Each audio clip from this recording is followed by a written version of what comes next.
Yep.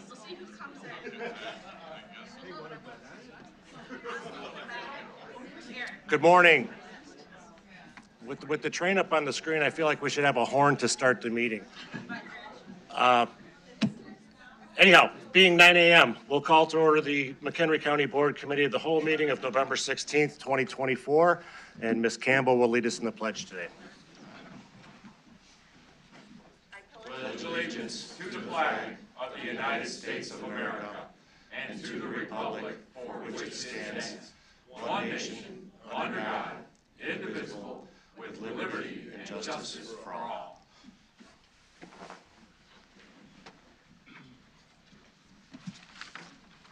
Tiana, could you call the roll, please?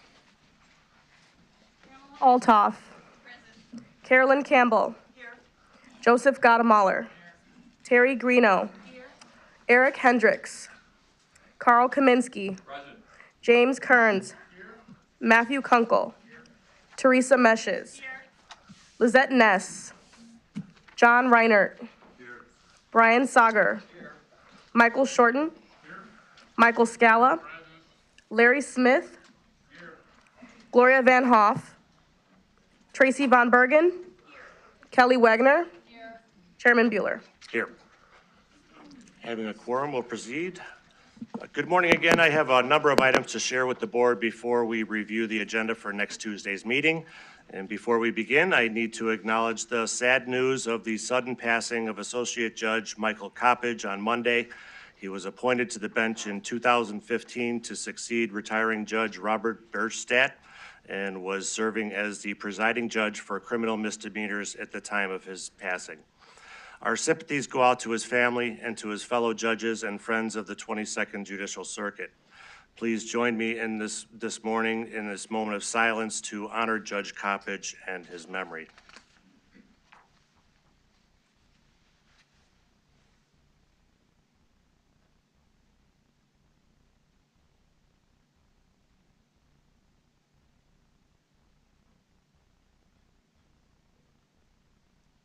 Thank you. 2 weeks ago, I had a once-in-a-lifetime honor of traveling to Japan as a part of a delegation of 30 strong with World Business Chicago to promote the Greater Chicagoland Economic Partnership. We met with more than 130 businesses and handed out brochures promoting McHenry County as a great location for companies wishing to expand into the U.S. market.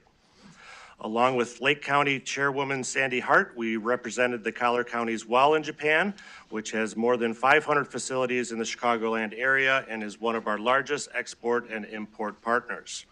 Among the impressive business ideas I got to see firsthand were many innovation centers to promote development of new products and new ideas. One of them was literally 1 million square feet in size, as well as industries focusing on quantum computing, advanced robotics, and power generation. Last Wednesday, I had the privilege of helping Sheriff Rob Tatelman, the Sheriff's Office, and the Village of Cary officially dedicate the new Regional Training Center. I'm confident that this new training facility for our sheriff's deputies, municipal law enforcement, and first responders will be a crown jewel in Chicago Region's training network. And because we purchased the old Cary Village Hall for the bargain price of $1, it was my honor at the end of my brief remarks at the dedication to hand Mayor Mark Kounick a crisp framed $1 bill. Thank you to the county board members who joined me at the ceremony, as well as State's Attorney Pat Keneally and the representatives from the offices of State Senator Don DeWitt, State Rep Tom Weber, and U.S. Representatives Jan Schakowsky and Brad Schneider, who attended to show their support. On a related note, I'd like to inform the board that I've officially been selected to be a member of the advisory board of directors of the Northeast Multi-Regional Training Incorporated, which is a public-private partnership that provides high-quality and cost-effective training programs for law enforcement. I will be filling the slot on the 16-member board that has to be held by a county board chairman. Last Wednesday happened to be the 20th anniversary of the day we dedicated the county administration building that we're sitting in right now as we deliberate the public's business. This building is home to many of the services and offices our constituents rely upon, and we've been very thoughtful about changing it with the times to maximize its space and efficiencies. I think the county board members whose names are engraved on the dedication plaque at the base of the main stairway would be very happy with our planning, forethought, and stewardship. On Veterans Day, we partnered with local veterans organizations to hold a wonderful ceremony right out in front of our building as at our Vietnam Veterans Memorial, honoring the men and women who served in our armed forces. You couldn't have asked for better weather. And thank you to our own veterans, County Board members Lou Ness and Carl Kaminsky, as well as Communications and Project Manager Alicia Schuler for putting the event together, as well as State Representatives Sue Ness and Steve Reich for attending. Thank you to the members of VFW Post 5040 and 4600, as well as the American Legion Post 412 and 491 for attending. And thank you very much to the men and women of our Veterans Assistance Commission who are on hand to ensure that veterans in attendance know about the benefits that they earn through their service. Our Finance and Audit Committee last Thursday recommended approval of an intergovernmental agreement with Lake County to house prisoners from their county jail to help them deal with an ongoing severe shortage of corrections officers at a rate of $100 per inmate per day. The resolution is on our agenda for next Tuesday. And while we're waiting to see whether Lake County Board approves the contract, we're always willing to help our neighbors if they need it. And finally, this morning, I'd like to congratulate the Crystal Lake South High School Gators boys soccer team for winning the Class 2A championship title on November 4th with a 2-1 win over Peoria Notre Dame, the defending state champ. We will be presenting the county board with a proclamation honoring them at our December meeting, and we'll be extending an invitation to the team to accept it in person. And this concludes my remarks and brings us to the budget presentations for Metra and Pace after we have members' comments. And we also have an executive session this morning for the purpose of pending litigation. So next, do any members have comments today? Mr. Kaminsky. I'd like to take a moment to mention that we had a little incident in Johnsburg yesterday. To the men and women of the Johnsburg Police Department, what an awesome job they did. Arriving on the scene, getting a woman to safety, and realizing that they needed an extra tools in their toolbox. So they turned to our McHenry County Sheriff's Department, which responded and came to the scene to assist them. And in knowing so, they needed the SWAT team. Little do some know that the SWAT team isn't a bunch of guys sitting over there in khakis waiting to swoop down. They're made up of a bunch of men and women that are throughout our county that drop what they're doing to come muster it at our county building over there at the Sheriff's Department to be deployed out at the situation. Through their training that we at the county board approve and give to them in our new training facility. They are experts. They know what they're doing.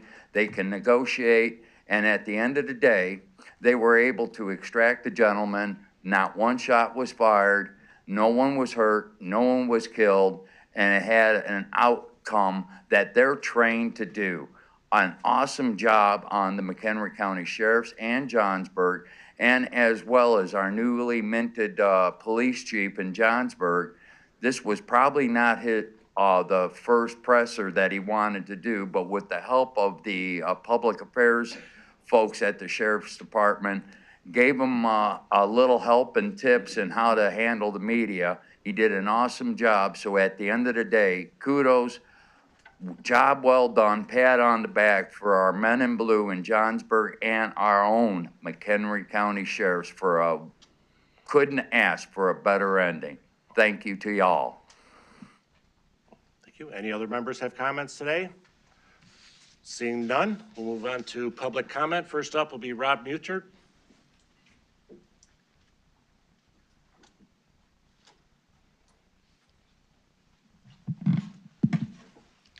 Good morning, Chairman Bueller, County Board members. I'm Rob Mutert, excuse me, Executive Director of Warp Corps. We are currently a funded agency here in the county that provides direct street outreach for the homeless population countywide. We work with every law enforcement agency in the county the best we can. But really today I came in here to talk a little bit more about what I think our future is and how that resonates with the board and what you all have the awesome responsibility to figure out and fund. We are definitely here to support the mental health board budget, what we see that could be really good from that moving forward. Excuse me. It's imperative. I use the terminology all the time, the thing behind the thing. If you're homeless, there's something driving that. If you're heroin addicted, there's something driving that. If you have attempted multiple suicides and you're suffering with mental health, there's something behind that. And that is what we call in my space a root cause. What is the root cause that drives these things? A lot of times we can't answer that. It's the way somebody was raised, situations they experienced in life, trauma they experienced. As a Marine Corps veteran myself, I do find it interesting to be here today talking about this on the heels of Veterans Day. Time of year when every American stands proudly to thank the veterans. Currently, we have 67,000 homeless veterans in this country. That makes up about 20% of the overall homeless population nationwide. That number, veterans are about 20% more likely to end up homeless in this country. That is for several reasons, but primarily in my research and what I understand, it's because of lack of social services at the moment in time when they need it to get them the help they need. This is no different to the civilian population. These numbers are staggering. I don't have to remind anyone here, the coroner's report just came out. 16 fentanyl or drug overdose deaths in September and October in our county. The number of overdoses continue to rise. Our homeless population seems to be stuck in a place and time where the heroin has come back pretty heavy. We just had a need for more Narcan down in the homeless encampment in Woodstock. This stuff has got to be addressed and looked at in a different way. And you know, I'm just one man trying to do something for the community, but I do believe quite honestly in my heart that if we can't get the funding we need to do these things in a new and different way, and Warp Corps has an approach, we have proposed funding for prevention-based programs. If we don't get to these kids before they get corrupted, we're just kicking the can down the road, folks. This is a problem that's not going away.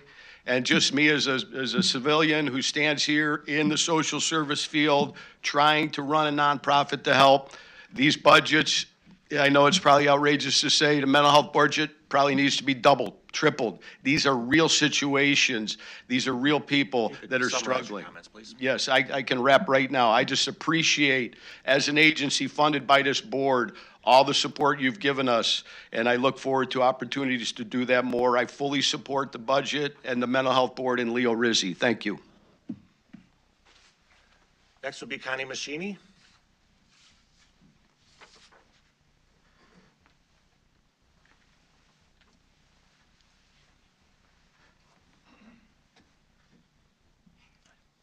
I'm Connie Machini, and I'm the president of the Mental Health Board.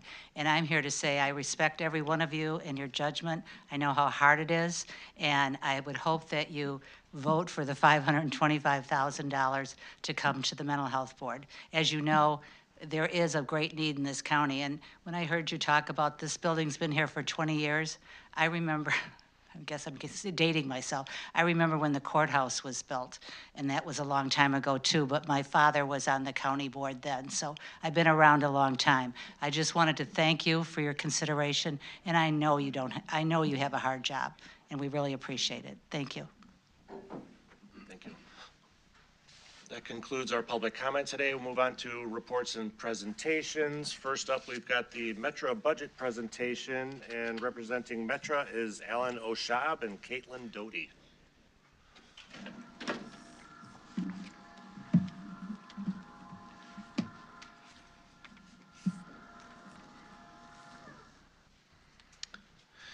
Good morning, Chairman Bueller, members of the McHenry County Board, and members of the public. My name is Alan Oshab. I'm Metra's Senior Director of Budgets and Analysis, and I'm here to discuss Metra's 2024 operating and capital budget. Normally, I would be accompanied by your county representative to the Metra's board, Ken Kaler, but he is unable to attend today. I have a short presentation and afterwards would be happy to entertain any questions you might have.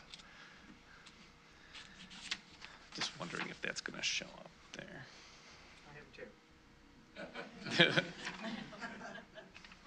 this is turning on. Don't know what's happening with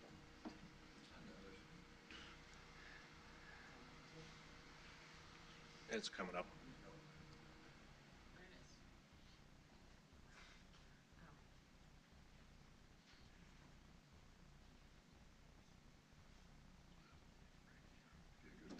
There we go.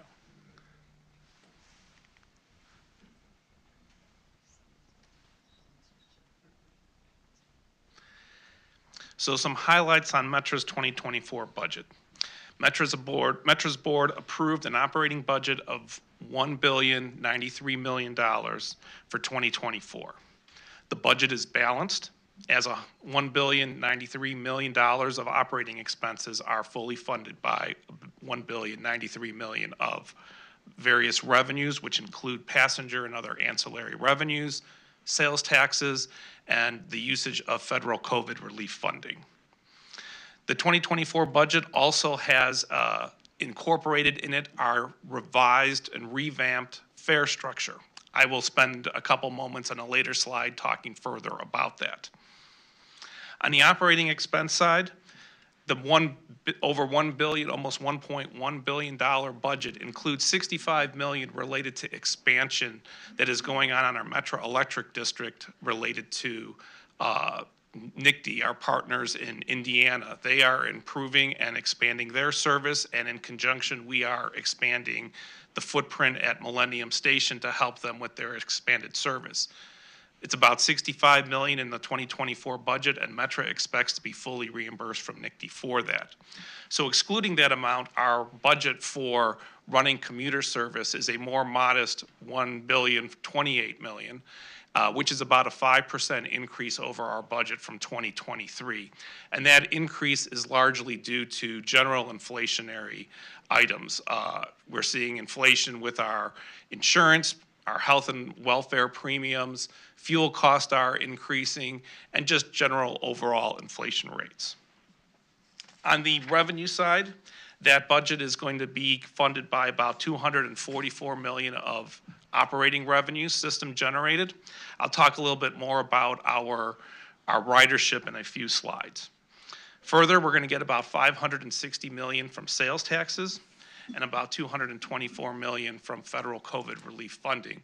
Just to give you a quick update on our federal COVID relief funding, Metra received almost $1.1 billion of federal COVID relief funding.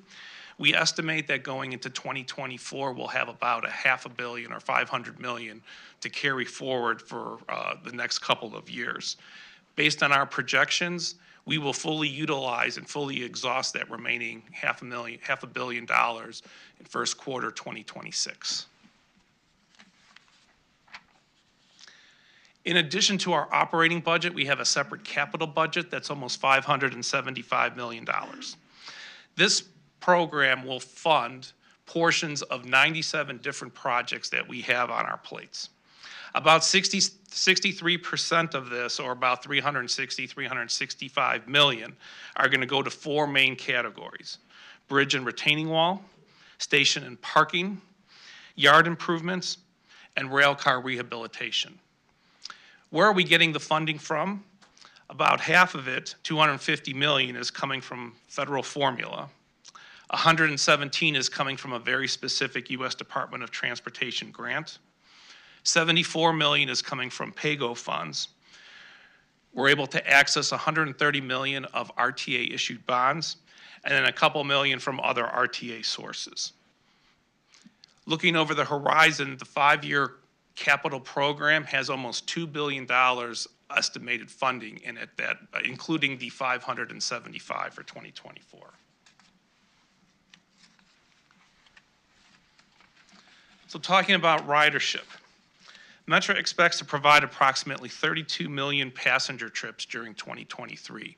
This is about 10% lower than our budget. We thought we were budgeting about 35 million. Some good news with that, though, is that we've seen, due to the Kennedy reconstruction, a larger growth coming back over the last couple of months. We're seeing almost, about 3% increase each and every month. So we've carried that trend into 2024 and believe that for 2024, we can hit about 40 million rides. That 40 million rides is about 54% of pre-pandemic levels. Going forward, there's a lot of uncertainty about what our ridership is going to be, largely driven by uncertainty with employers and their return to work and hybrid schedules that they are putting in place. So we've conservatively assumed about 10% increases for each of 2025 and 2026 to 44 million rides in 2025 and 49 million rides in 2026. This would be about 60 and 65% of pre-pandemic levels from 2019. The chart at the bottom of the slide shows the pattern, and as you can see, we are expecting to continue to grow. We'll see if we can get back to pre-pandemic levels of 74 million. I think if we do, it won't be the same commuter population. It'll be other regional rides that will drive us back to the 74 million.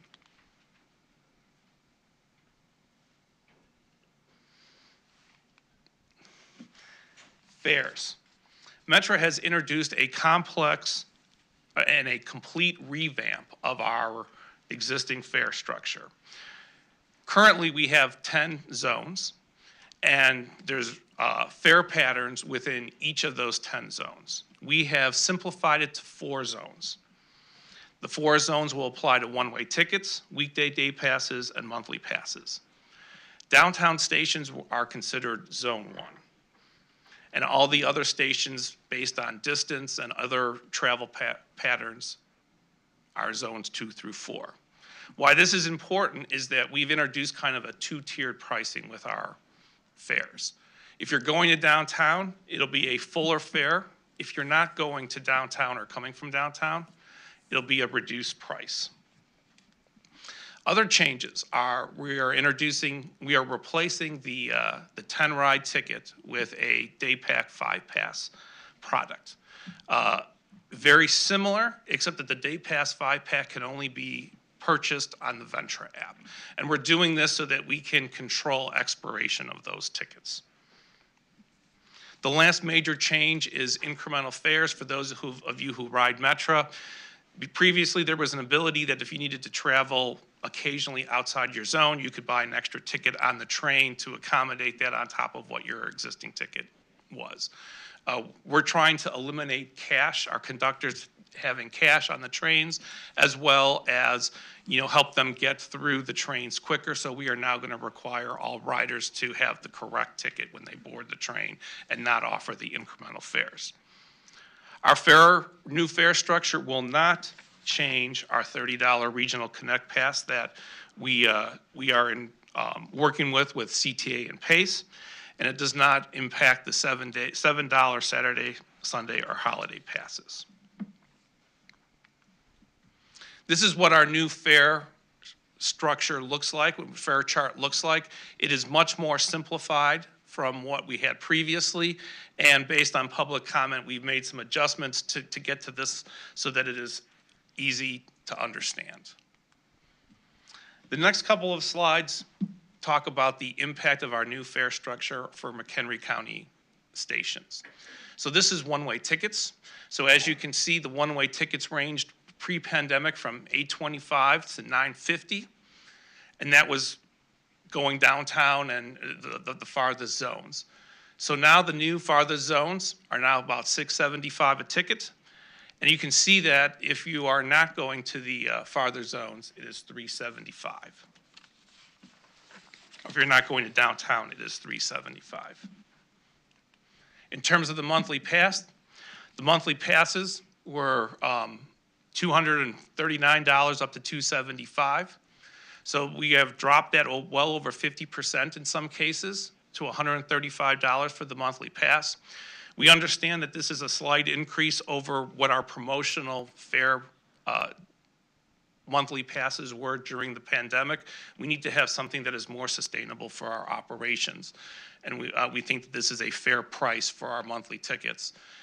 For those intermediate zones, it's now down to $75. So capital projects occurring in McHenry County on the capital side. So in Woodstock Station, the warming shelter, I'm told that we are expecting to be working and completing that during the winter months here and into the first quarter of next year. Pingree Row Station, it's in the NEPA and design process. We have not allocated funding to this yet. When it becomes more finalized, we'll be able to allocate dollars to that. And then the last item here is Woodstock Rail Yard. There's a lot of discussion, a lot of uncertainty related to this project. We are starting with design phase to understand what all the issues are, and based on that, we'll proceed. My understanding is, this is one of Ken's big projects, and he will be talking to the Transportation Committee more on this at the beginning of next year. So that concludes my presentation, but I would be happy to take any questions that members might have. Mr. Scala? Yes, Alan, can you, real quick, you had talked about bonds being issued as part of that funding stream that you had. So could you talk to a little bit about that? I know part of the challenge that RTA has is with the 3 different entities and debt service, and how much of that is being eaten up by actual, general revenue and budget. So can you talk about the revenue stream that you're proposing using to pay back those bonds, and how that looks as far as the future going forward, and your current debt structure? Sure. So the bonds that I was referring to, there are bonds that are actually issued by the RTA and not by Metra. The RTA has current borrowing capacity, and under that borrowing capacity is able to issue those bonds. The RTA pays for those the debt service on those bonds, the principal and interest, using sales tax proceeds.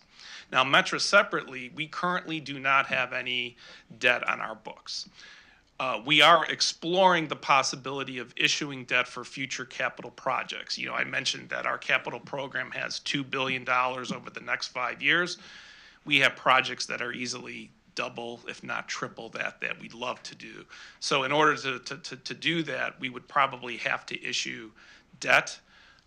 We are in the process of investigating that, and if we do go ahead and issue debt, it would come from either other grants that we receive to pay down the debt service, or it could come from sales taxes. Okay. Thank you. Mr. Sager? Alan, I appreciate it very much, you being here today, and I apologize to you profusely because there is a board meeting for RTA going on this morning, as you mentioned earlier today, and I would normally be there, but it's important to be here today. So unfortunately, you are the luck of the draw, the one that's going to be in the hot seat for my questions, which I otherwise would have asked over there. So my apologies for that. But the first thing I want to say is that I'm confident that you are very much aware that McHenry County is a net donor to the transit system in Northeastern Illinois, and that we rely predominantly upon Metra as our transit source here. Now, granted, as we move from here down to Chicago, we of course have the opportunity to take advantage of other transit system opportunities, but mostly we rely upon Metra and to some degree PACE, and it's very limited in terms of the opportunity with PACE here, but Metra is incredibly important to us.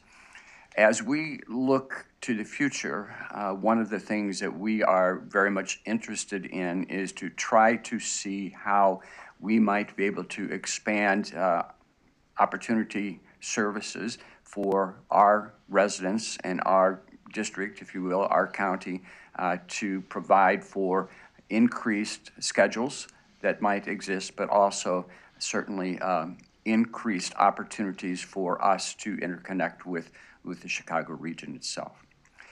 As we look at these types of things, I have just a few questions I want to pose. And the first question is, we have heard a lot about the proposed pattern of travel on the rail system from Chicago to Rockford through the Rebuild Illinois funds. And so I'm wondering if you have any cost projections at all in terms of what that's going to do to impact the finances for Metra, since they would be the operational part of that proposal.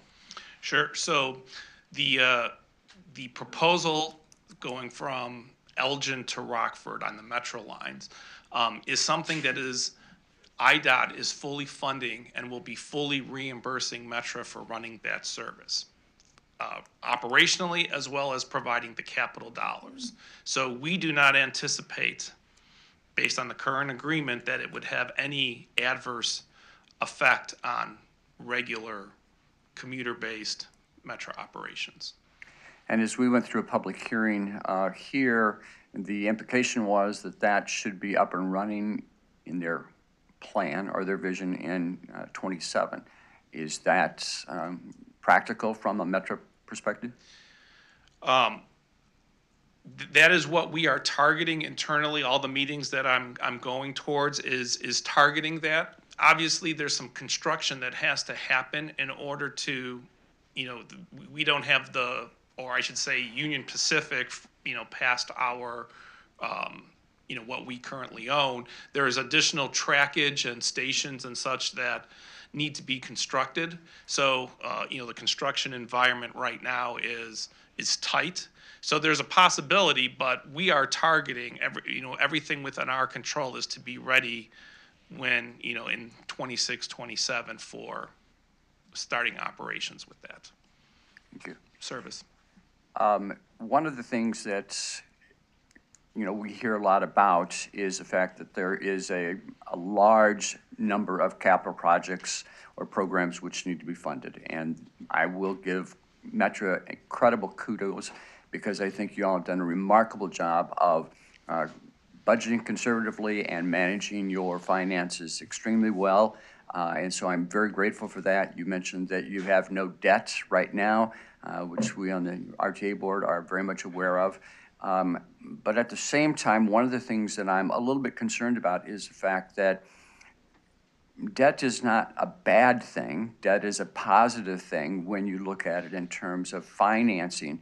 And when we have such a large amount of capital programs which are necessary, and we here in McHenry County, again, are a net donor county, Metra had the opportunity in this current year, based upon an agreement that was made back in 2019, to look at $130 million worth of bonding opportunity coming up, and that wasn't taken advantage of. Can you tell me what the hesitancy is to go ahead and take advantage of some of those bonding opportunities which exist out there so that in fact we can make further investments in the capital program? I mean, $130 million is not going to go very far. I grant that. But when we've got, 3 projects here in McHenry County, 3 projects, 2 of which are pretty much on hold in a way. I mean, I'm very grateful, being from Woodstock, I'm very grateful for the warming station, which is going to be going in yet this winter. But we've got the Pingree Road Station for improvements there. We've got the Woodstock Rail Yard, and both of those seem to be on hold. Why aren't we willing to go out to bond to forward some of these projects? So as any of us who borrow funds, whether for a house or a car, you got to pay it back at some point, right? And we do not control, unlike perhaps the county being able to raise taxes, the ability to generate additional revenues, correct? So, right now we're already talking about, there's a fiscal cliff that's happening in 2026 for all service boards. So it isn't like there is excess funds laying around that can be used for debt service. So when we're talking about making choices with borrowing and repaying that borrowing, we have to figure out what the source of that repayment is going to be. And if the source of the repayment is operations, then we're stealing from Paul to pay Peter. So we are proud that we have been able to operate within our means to date. that we haven't had to borrow, but we recognize that there may be a need to borrow, and we are going to be very cautious and selective in going down that path, making sure that we can make it work. And I appreciate that very, very much. As I indicated, I think Metra's done a remarkable job with her financial oversight and have taken a very conservative approach. When we hear about being in McHenry County, when we hear so much about other improvements that are made to multiple stations in the suburban area, or in the urban area, excuse me, we kind of feel a little bit left out. And I'm going to be putting it bluntly, you know, we're the kind of this poor stepchild, if you will, out here in McHenry County. And I think we're looking for some assistance in terms of moving forward with some of these projects. I have a great deal of appreciation and understanding about the bond repayment, but as you indicated a while ago, that is predominantly going to be covered by sales tax. And so I guess we know that based upon that 2019 agreement, where first off CTA, I'm going to say something I shouldn't say, but let's put CTA aside. They've been overbonded for a long time. There's a huge amount of debt there. Metra has not gone down that pathway, but there's a degree of debt, which is a positive thing. It helps to grow our economy, right? So I appreciate your financial conservatism, but we need support out here in McHenry County, and I would just want to put that on the table. The last thing I would just comment upon is the 10 ride pass is kind of going by the wayside, and can you just tell me what kind of response you've had from ridership with regards to that approach? And I want to say that I think Metra has done a remarkable job of responding incredibly well during COVID, so please don't take this back and say that I'm upset about any of that, because I'm not. I think you all have done just a yeoman's job of rescheduling and meeting the needs, but what's the response on this 10 ride? Sure. So, and thank you for those comments. We had various public meetings in all the counties as well as downtown, and where we received a number of different comments. I think that we received maybe 100 different comments related to, in general, and a majority of those comments were definitely related to the new fare structure that we're putting in place, as well as comments related to what's going on with the 10 ride pass and substituting it with our new day pack 5 pack, I think that's what it's called. So even though we did get some comments and we considered those comments and we've talked about those comments, as an operating company, we need to make sure that we are collecting the fares that we're supposed to collect from all riders. And we understand that the 10 ride pass was a very popular product, but it had some weaknesses in terms of our collection. In fact, we were estimating that in some cases, maybe riders were getting 11, 12 rides on a 10 ride pass, which is, you do that over a year, you lose one ticket from that rider. So it is important for us, especially in the times with the fiscal cliff coming up and trying to make sure we can make ends meet, to ensure that we are collecting every fare that we should be collecting. And I think that was behind that. The other part of it is, we want to make sure that our conductors on the trains have a number of different activities that they're performing. It's not only collecting the fares, but it's making sure that our trains are clean, our trains are safe. And to the extent that they're spending more time collecting fares, they're spending less time doing those other things which our customers value. Getting rid of the 10 ride pass saves some time for them to be doing some of those other activities.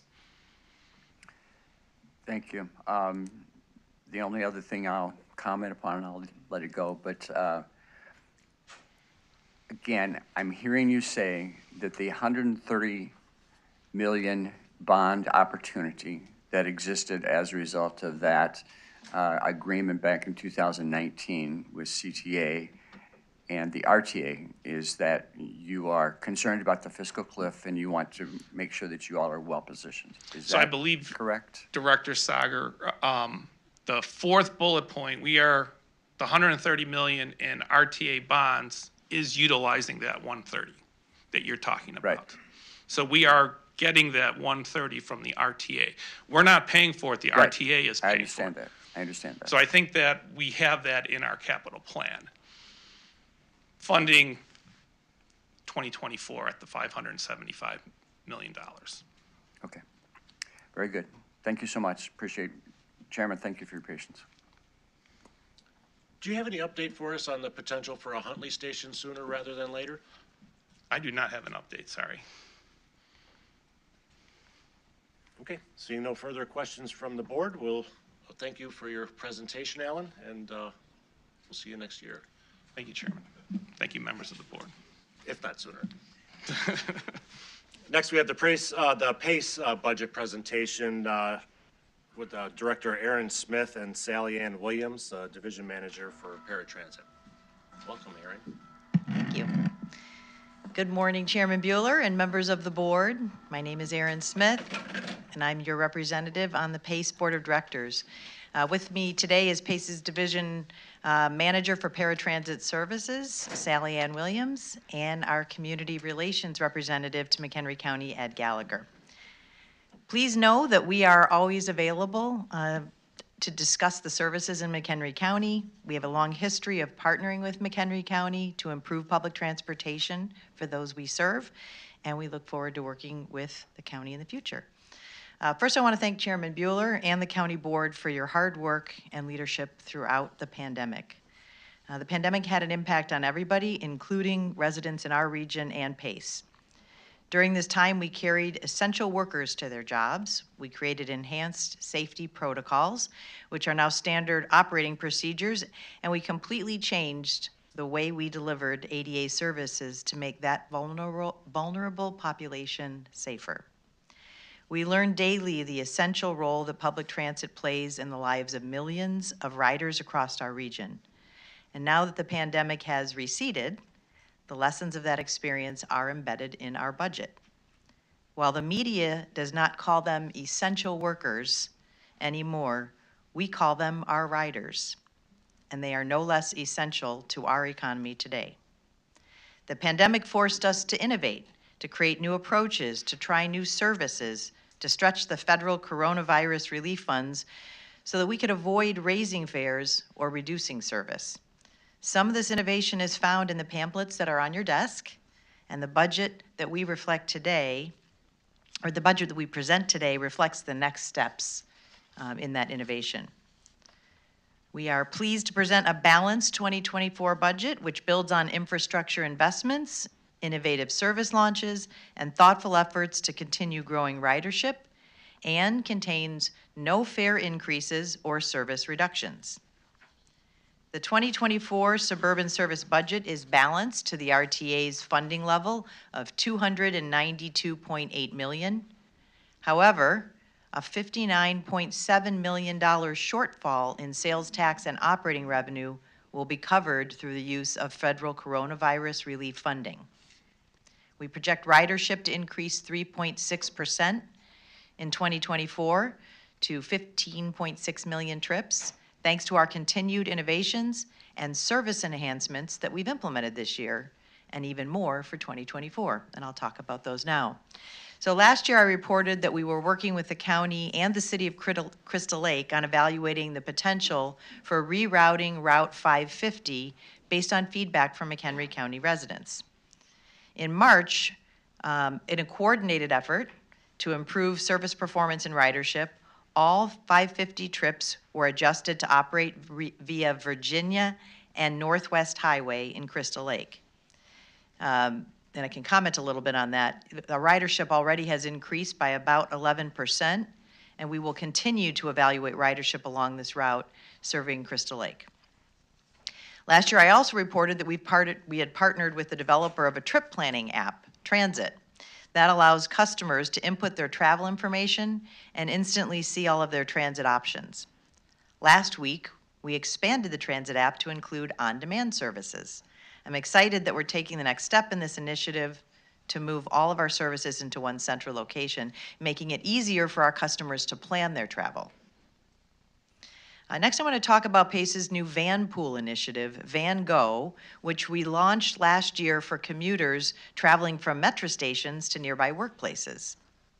Van Go allows commuters to reserve PACE-owned vans parked at Metra stations via remote access, a little bit like Zipcar, but some different technology, different security, to access for the business day.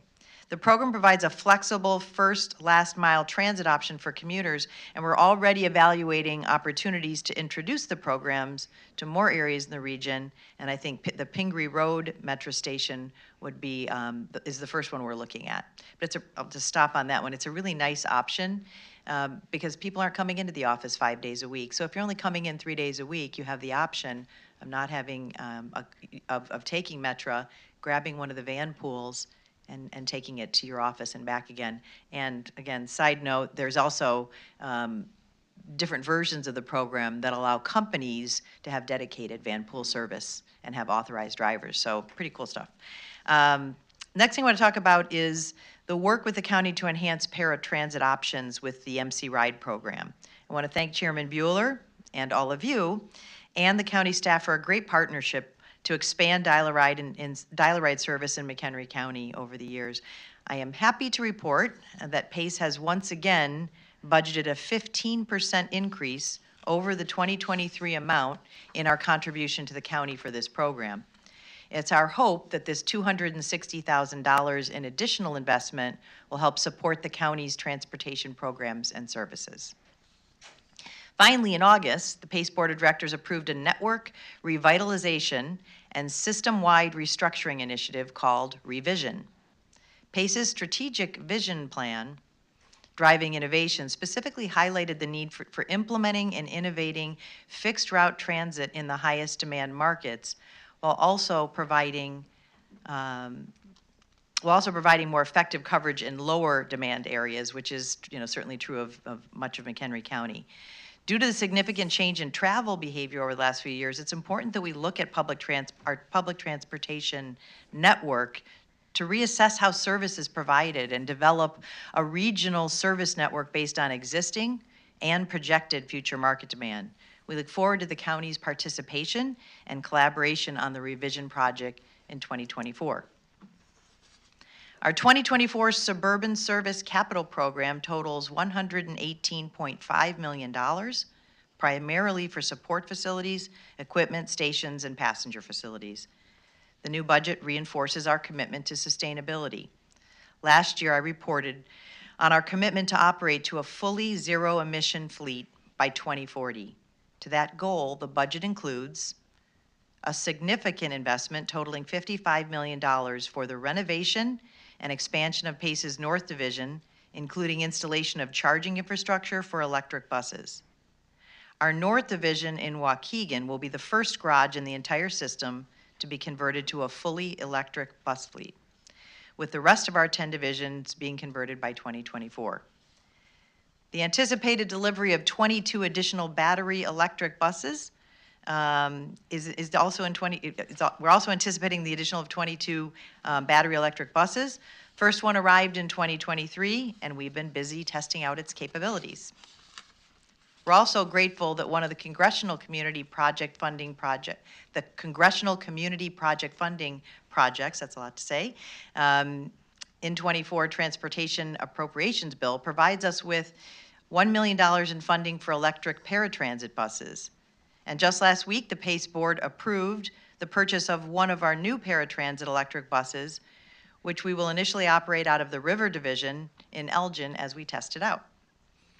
We're currently in the process of expanding River Division to keep up with the growing demand for services, including our express service on I-90 between Elgin and Rosemont. Routes from this division also serve southern McHenry County. Once complete, the garage will be larger and also accommodate electric buses and associated charging infrastructure. I'm proud to report we're ahead of schedule on this zero emissions conversion effort. PACE, in fact, won the Regional Resilience Award from CMAP for Project Zero. The 2024 capital budget also includes $59.1 million to support the design and construction efforts of 2 additional pulse lines on South Halsted and 95th Streets. In addition to the investments we're making on electrification, our capital program includes infrastructure investments in Harvey, Markham, Schaumburg, and Wheeling. Now I'd like to transition to ADA paratransit. The 2024 Regional ADA paratransit budget is balanced to the RTA's funding level of $236 million. In 2024, Regional ADA paratransit service will provide an estimated 4.2 million passenger trips. In addition to our fully funded ADA paratransit service, PACE will offer free fares on PACE fixed route buses for all ADA paratransit customers. This fare change will provide additional mobility option and is a more convenient and affordable way to provide access to transit for our ADA customers. Last year, I reported we were also working on the expansion of Chicago's Taxi Access Program, TAP, to the suburbs. I'm happy to report that in 2024, we will launch the Rideshare Access Program, which we're calling RAP, which will offer suburban ADA paratransit customers the option to use services like Uber and UServe as an alternative to dedicated ADA paratransit services. This program will enhance mobility options and reduce operational costs. Next, I'd like to share an update about PACE's recruitment efforts. PACE and transit agencies nationwide continue to experience a shortage of operations and maintenance staff. We're partnering with colleges throughout the region on free, customized 2-week course to support individuals in obtaining their CDL permit. We're also continuing to host weekly hire on the spot events at PACE facilities. Recruitments have helped us hire additional operations staff, which in turn enables us to implement many of the service improvements that I've mentioned. Yet even as our 2024 budget is balanced, and as you just heard in the Metra presentation, our regional system still faces a $730 million fiscal cliff in 2026. That $730 million per year only maintains existing service. It doesn't allow for any investments in additional fixed route frequency or new services. While we're actively engaging with federal, state, and local partners to identify a solution to the funding crisis, we've also learned from the pandemic the need to seek new and innovative ways to increase ridership, improve our infrastructure, and attract quality employees as we strive to improve our services for riders throughout the region. I want to thank you for your time and your support of PACE, our riders, and our programs, and I'm happy to answer questions. Before we turn it over to the board, I just want to thank you, yourself, Aaron, and the whole PACE organization for being so accessible to us. I think Scott Hennings would agree. We've had some fantastic meetings with you guys over the last 2 or 3 years, and you're not just your accessibility, but your willingness to be open to new ideas on how to serve McHenry County. So thank you for that. Thank you, Chairman. Any Mr. questions? Shorten? Yes, thank you. Appreciate the presentation. I had a long delayed tour at the Department of Transportation this past week and had a long discussion about specifically public transportation, as that is one of the continuing ongoing themes in all of our committee meetings and one of the biggest challenges in McHenry County. The data that was shared to me by the Transportation Department included funding. So the latest year that I was provided was from 2021. And there was $39 million in RTA sales tax that was collected in McHenry County. 12.9 million of that was allocated back to the Department of Transportation. PACE distribution was, by my math, about $9 million. The estimated contribution or amount spent on services in McHenry County looks to be about $3 million. So I'm wondering, what do we need to do to get that $5 to $6 million back into the county into programs that benefit our residents? So I thank you for the question, and I don't understand that math, but I anticipated a question about this because for many years, McHenry County has been a donor community, and I can't take the credit for this. I would give a lot of credit to Mayor Shepley, who really worked hard to make sure that we're not a donor county, and we check this every year. I check this every year. So I can tell you that the 2022 numbers, which are more recent that I pulled, it looks like the total revenue of 8.5 million in public funding and system-generated revenue and total expenses of 8.49, so it's close. If you look at 2022, it looks like we're a donor county by, again, in a very large budget, $98,000. That's pretty close, right? Because we can't anticipate everything exactly in terms of some of the tax revenues.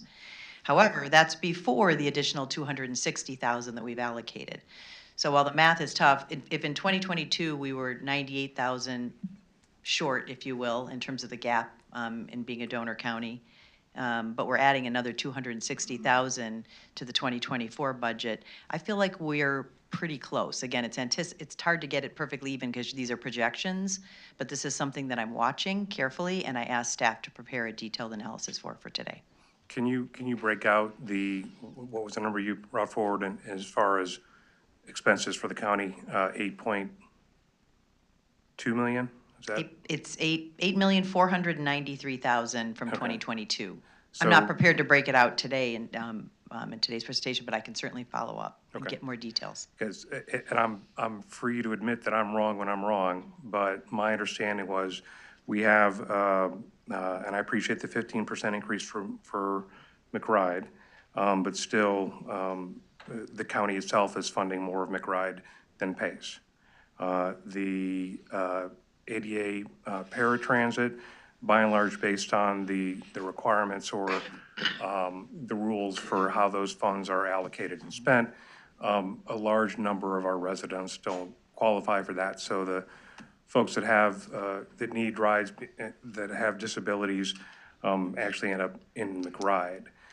We have, I guess, 4 fixed routes within the county that date back to the 1970s that have limited hours and low ridership. So I'm wondering where that $8.4 million is spent. Yeah, I'm happy to follow up with a detailed breakdown for you. Okay. I can't provide Sure, a no, I detailed breakdown appreciate right that. now. Do we know how many riders take advantage of the fixed routes on an annual basis? I don't have that number with me right now. I don't know if we can have Ed look it up quickly Okay. if you want the exact number. Okay. And I guess the same question with the ADA paratransit services.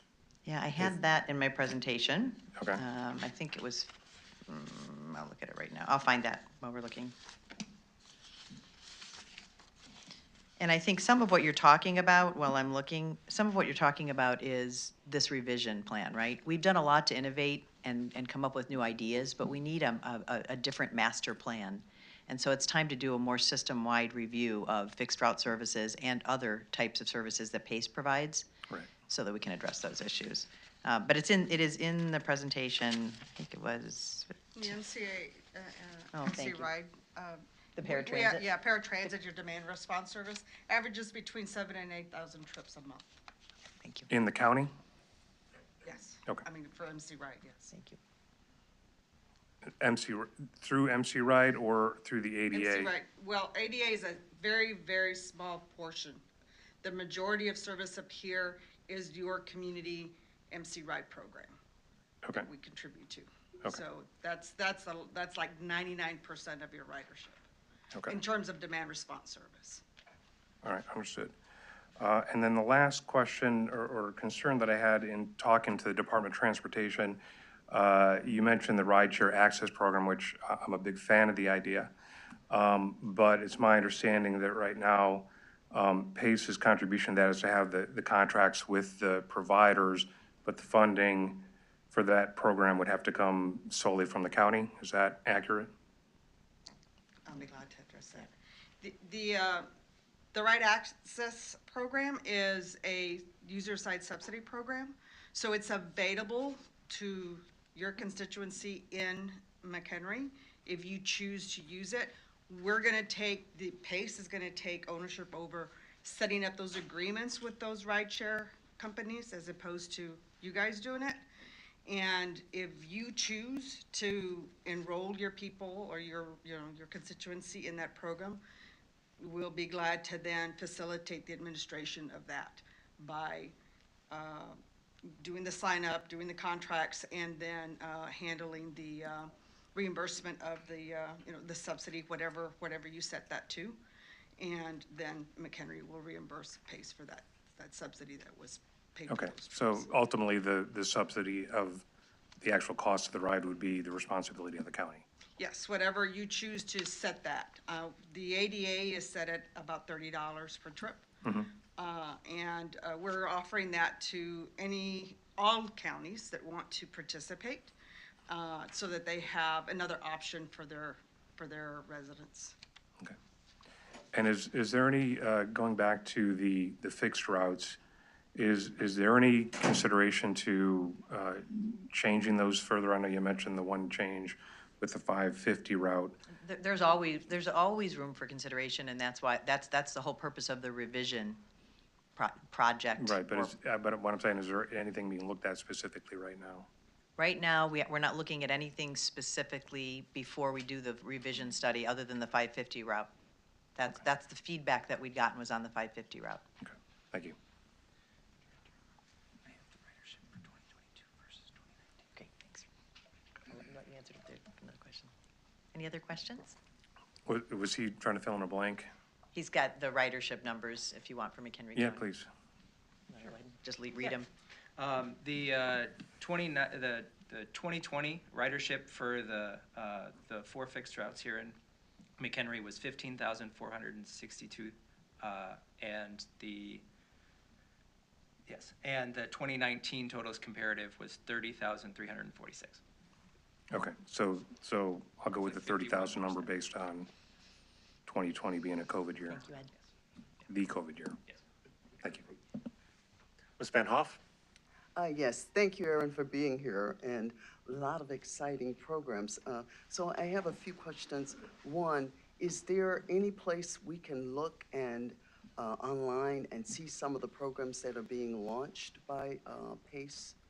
Like you mentioned, the RAP, Van Gogh, some of those. You can, it might be referenced in your brochure, so a lot of that's referenced in the handouts that we provided. Okay. And there are links to our websites where you can look at our Driving Innovation Strategic Plan. Obviously, we continue to post things through social media on our website and provide updates on the program. Okay, and then the other question I wanted to ask, there was a mention of a bus, the electric bus that was launched this year. Where was that done? Right now, it's being tested right now, but it's really, our focus really is in Waukegan. Okay.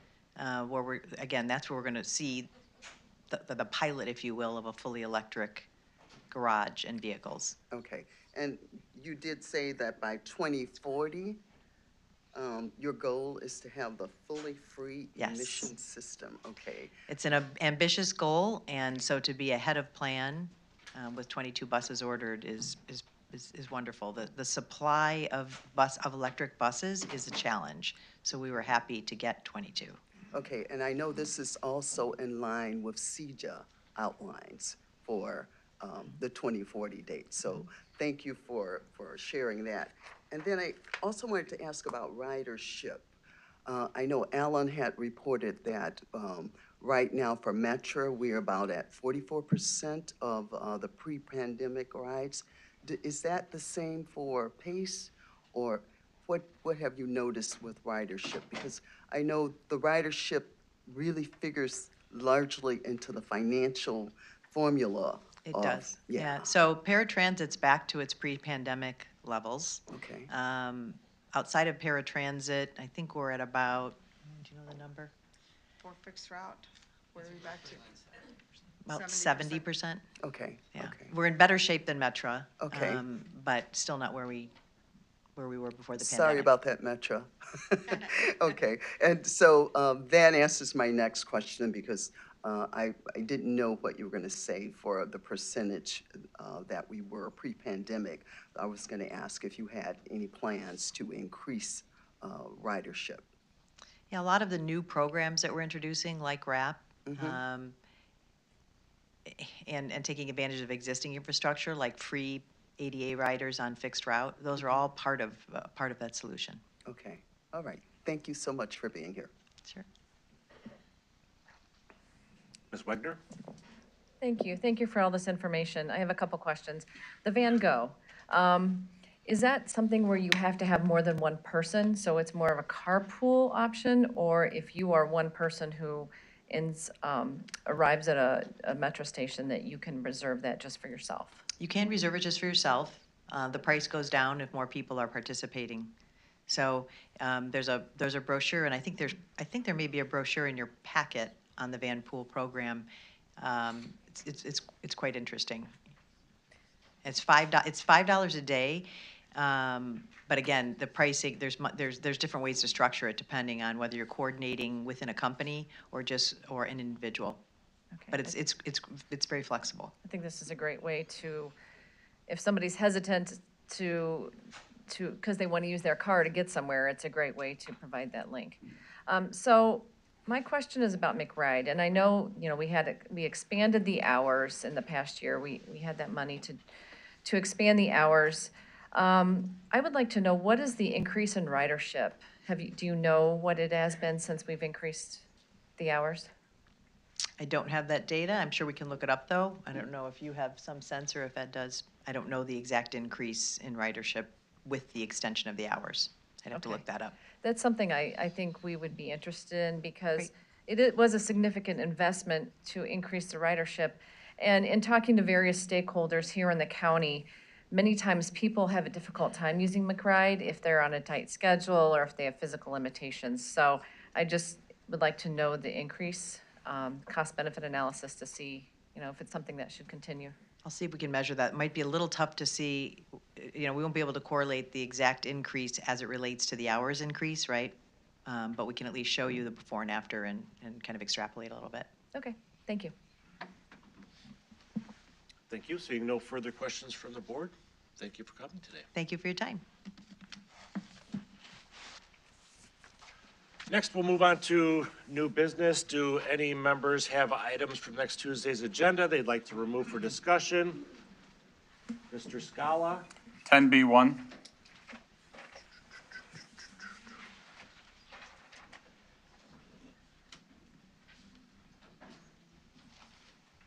Ms. Greeno? 16B 2.12, 17. Hope? Sorry? B2? Yes, 16B 2.12. 17A.1, 17B.3, 17B.4. B3.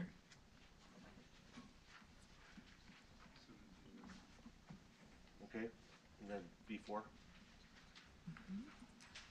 Do you say B4 as well? Yes, yes.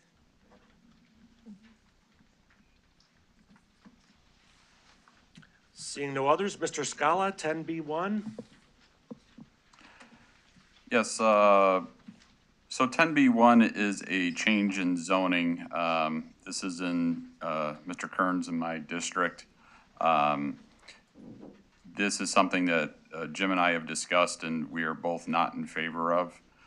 If you look at the request, it really, and the reason why the zoning board did not approve this is because it really, when you look at the standards by which it should be approved, it really does not meet A, B, C, D, E, F it does, G or H. So it really does not meet any of the standards for zoning change. And so I would request from the board that we vote this down come Tuesday night when it's up for a vote. Thank you. Mr. Kearns? And yes, I agree strongly with Mr. Scala on this. I did attend the hearing on this particular zoning hearing, and it went down 6-0 against it. So no one in that room wanted that to go through. So it's not a good thing. So we need to fail it. I agree. Thank you. Mr. Smith? Thank you. On that same one, the ZBA unanimously voted to recommend denial, but just as a reminder, the resolution is written in the affirmative, so to agree with the ZBA, we would be voting no next Tuesday evening.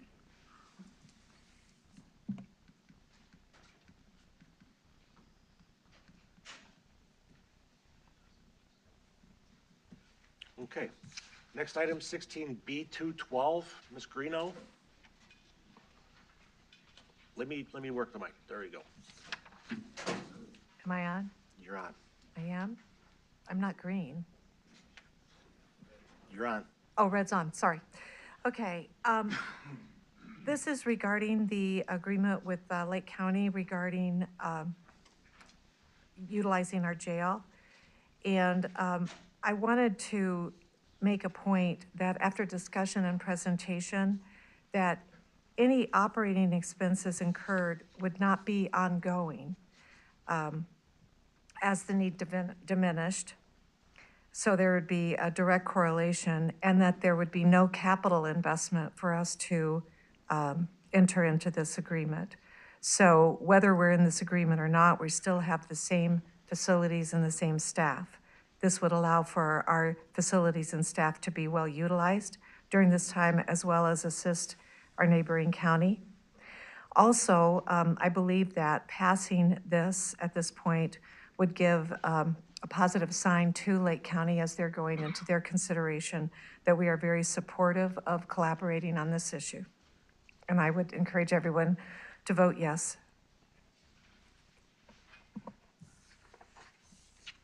Okay, next item, 17A1, Ms. Greeno. Yes, I apologize. I really missed this question in the administration committee, but I wanted to just clarify, there is state legislation regarding employees' right to paid leave. So are we required to mirror the state legislation in the county, or are we being redundant by doing this, since we're already required to follow the state law? Shirley, you want to help me? Yeah, go ahead.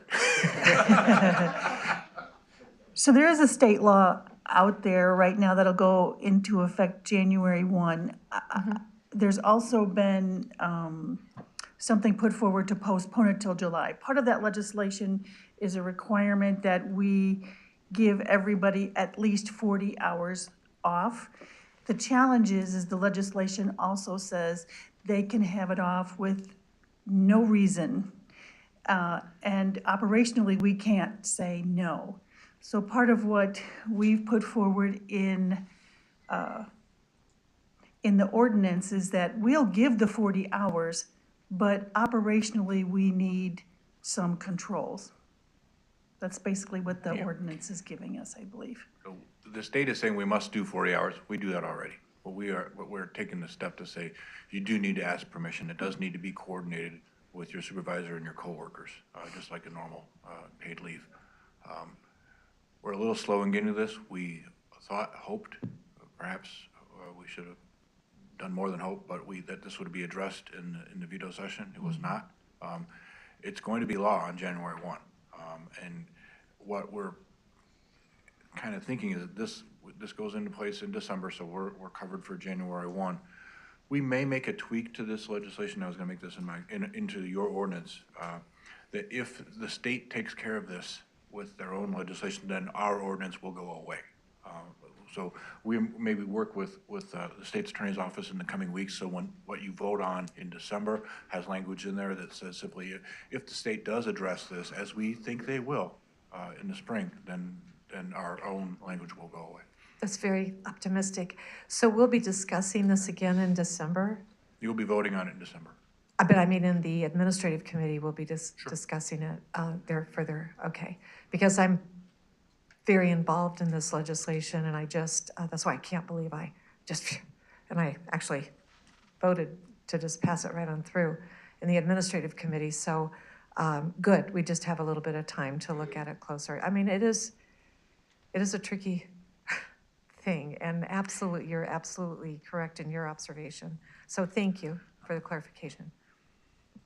Mr. Gottemoeller? Just for clarification, this won't come back to administrative services. This is up for review. It'll be on the board's floor in the December meeting. This is for 30-day review. This is not to go back to us. So I don't know if you misspoke or whatever. I just want to make certain we're clear.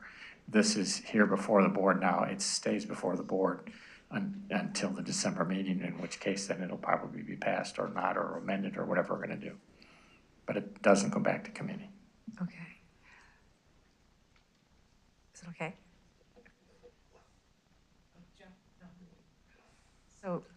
So would that preclude us, if and I just am asking because if there are things that people want to discuss or have clarification in the administrative committee, could we discuss it? I mean, even if it's not going to impact, but it's going to be presented for vote at the December meeting?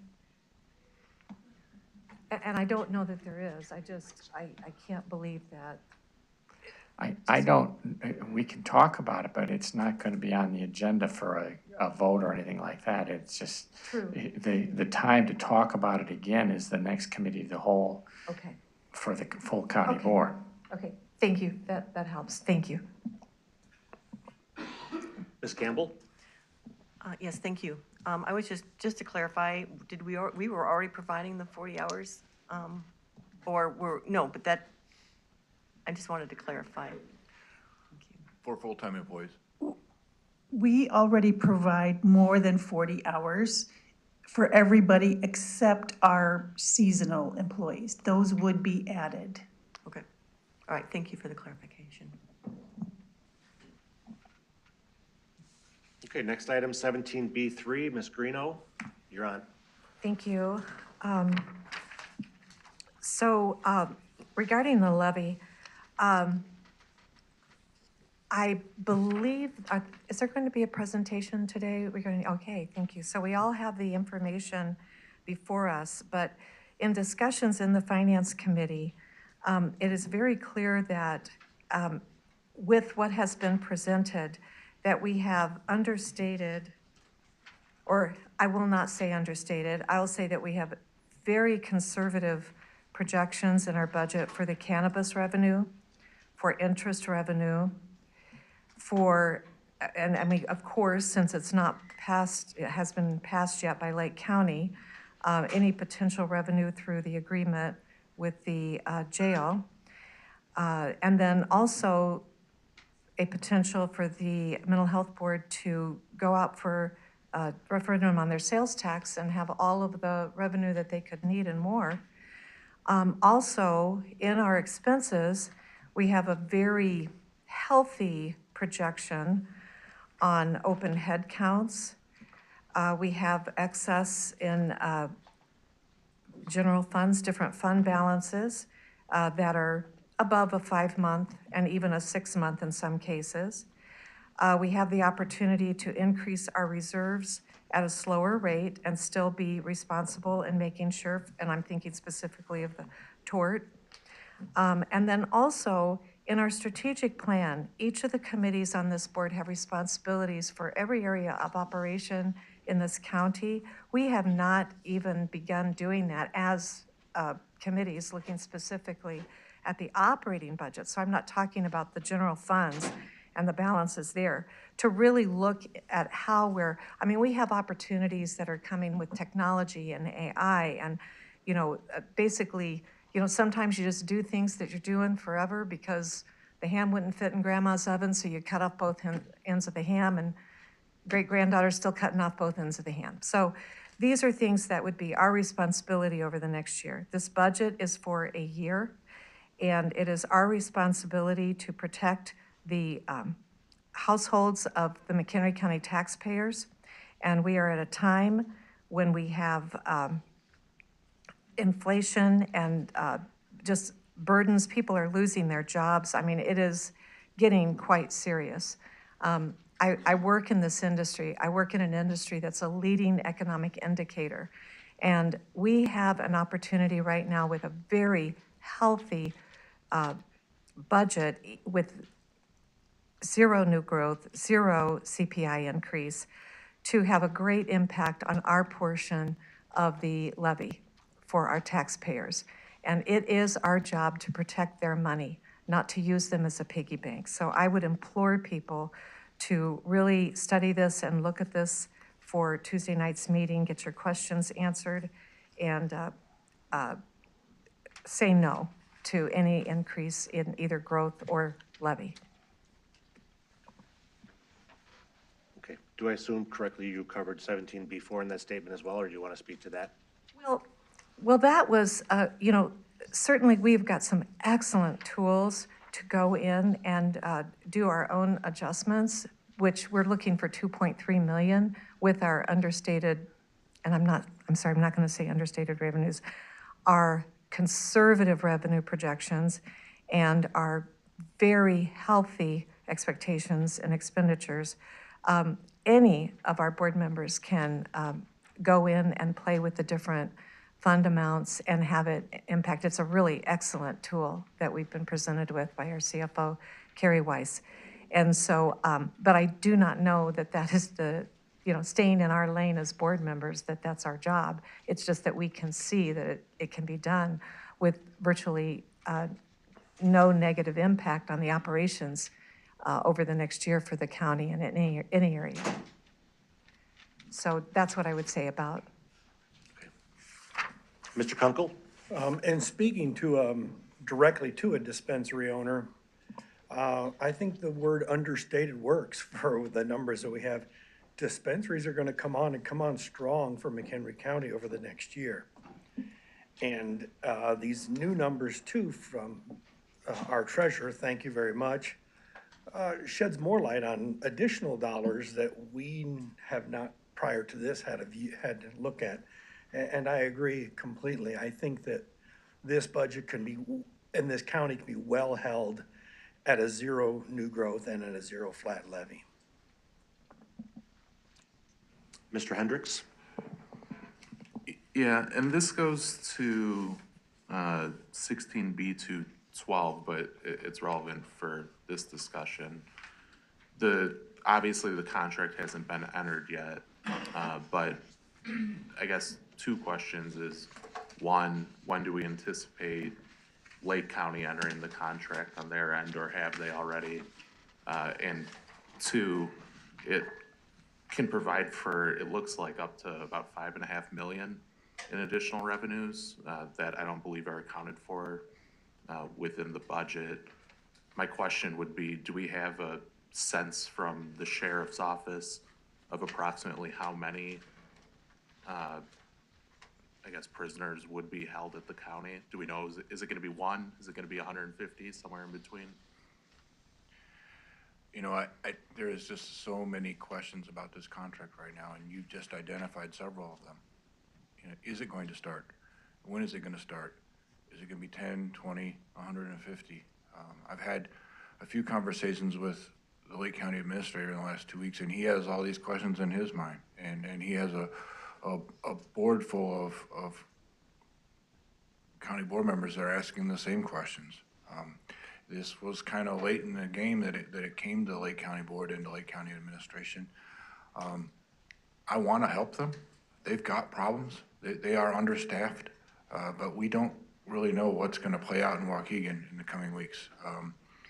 I'd be great if we got this passed and we're ready to help them, but we just don't know. I think the next time this is going to be discussed over there is November 30th, don't hold me to 28th or 30th, around there. And if it goes as fast as possible, it would be approved in December by the Lake County Board. But then the other piece of this is we are providing relief to them on staffing. So we don't know how fast they're going to be able to build their staff to the level that their sheriff feels comfortable with. And we don't know what pretrial fairness is going to bring 3, 4, 6 months into 2024. Are the numbers in our jail in Waukegan going to continue to go down, or are they going to bring themselves back up? We just don't know. I wish I could have better answers for you, and we will. over time, have better answers for you, but I don't yet. Do we know on McHenry County's side how much it costs to house a prisoner? Sandy, you have something to add? Yes, thank you. I'm You sorry, had, Sandy. that's okay. You had a couple questions. So Lake County is bringing this forward to their November 28th Law and Government Committee, and they anticipate it being in front of their board the second week of December. We do not expect to see any inmates, should it pass, until January. We've been told by the Lake County Sheriff's Office, so there's different conversations going on. There's the high-level administrative, county administrative discussions, and then there's the sheriffs speaking to each other. I believe the sheriff, if this passes, will, within the first quarter, want to get up to close to 150 inmates. So assuming this passes, it's roughly an additional 5.5 million in revenue? So that is gross revenue, that is not net revenue. Correct, So, yeah, but revenue, it'll be roughly 5.5, assuming it passes. correct, so And then what's the cost on our end? That's full every day. that's Don't commit to 150 that. every day, correct, for a year. Right, So it's assuming- about $70 Okay. net revenue a day per inmate. So if it's one, Now, when you say, I don't want to, so that's taking out the expenses that we can account for that are known expenses, right? Our contracts that are gonna be affected, should it go over, the contractual ranges that we have. and you said 70, was that Correct. $70 in cost, so a $30 profit or No. 70? Other way around. 70, okay. Correct. So at if it was 100, we'd be looking at roughly 2.5 million in, I guess, net. So, yeah, every day for one full year. Okay. So there's going to be fluctuation because there's going Yeah, to of be course. inmates coming and going on a regular basis. Okay. Correct. And like, it's a year contract, but there's just so much unknown about what pressure Lake County's gonna feel, both internally from their staff and what they're hiring, and what kind of pressure is the county board putting on that sheriff to minimize the use of the McHenry County contracts. Correct. Okay. Thank you. Ms. Altoff? Thank you. Kind of building on Board Member Greeno's comment about state, let me remind this board that the state of Illinois often used one-time revenues to plug holes in their budget, and it was a large mistake. So I strongly urge you to think about additional revenues from a contract that may or may not go into effect, that may or may not last 6 months to a year, and also at a certain level, Sandy, correct me if I'm wrong, but also at a certain level, if we receive too many inmates, will require the McHenry County to hire additional staff. So there is an expense associated with some of this, I just remind you. Interest too, Donna's still here, correct me if I'm wrong, but interest rates are not gonna stay at the levels that they currently are. This is kind of a one-time window that, thank goodness, Treasurer Kurtz recognized and we're taking advantage of. But please don't assume that interest rates are going to stay at 5% or higher. They're not. So we're being extraordinarily, I'm sorry, Peter, did you want to say? I did, but I'm being rude. You finished. No, go ahead. Well, I'm not offended. Member Kunkel noted this also, and I was kind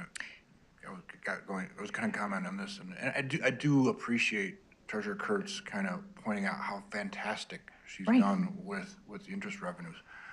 But this isn't found money. We anticipated really good interest this year, and we did factor in a lot of new interest money in the short term into this budget.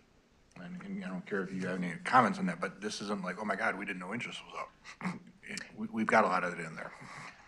Thank you. And so, I just remind you to keep that in the back of your head, not to count on these revenues as being there forever.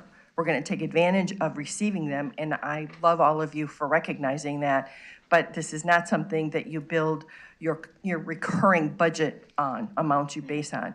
And no longer being in the cannabis business, but still being very well connected with the cannabis business, Let me also assure you that you're absolutely right, that probably what is going to occur for the next year in the cannabis industry here in McHenry County will be additional revenues. But if you go back and you look at what has happened in other areas that have had cannabis operations for extended period of time, this is typical. You're going to get a mass amount of individuals who are curious and want to try and will go and visit. And then ultimately, it kind of balances out and doesn't bring in as much revenue as it does in your initial several months when you have people who say, ooh, yay, it's legal, let's go see what it's all about. It does taper off.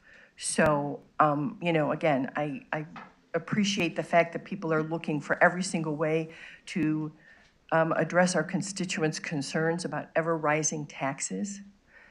But I just don't want us to depend on revenues, as the state did in many instances, that appear one time or increase for a period of time and then decrease.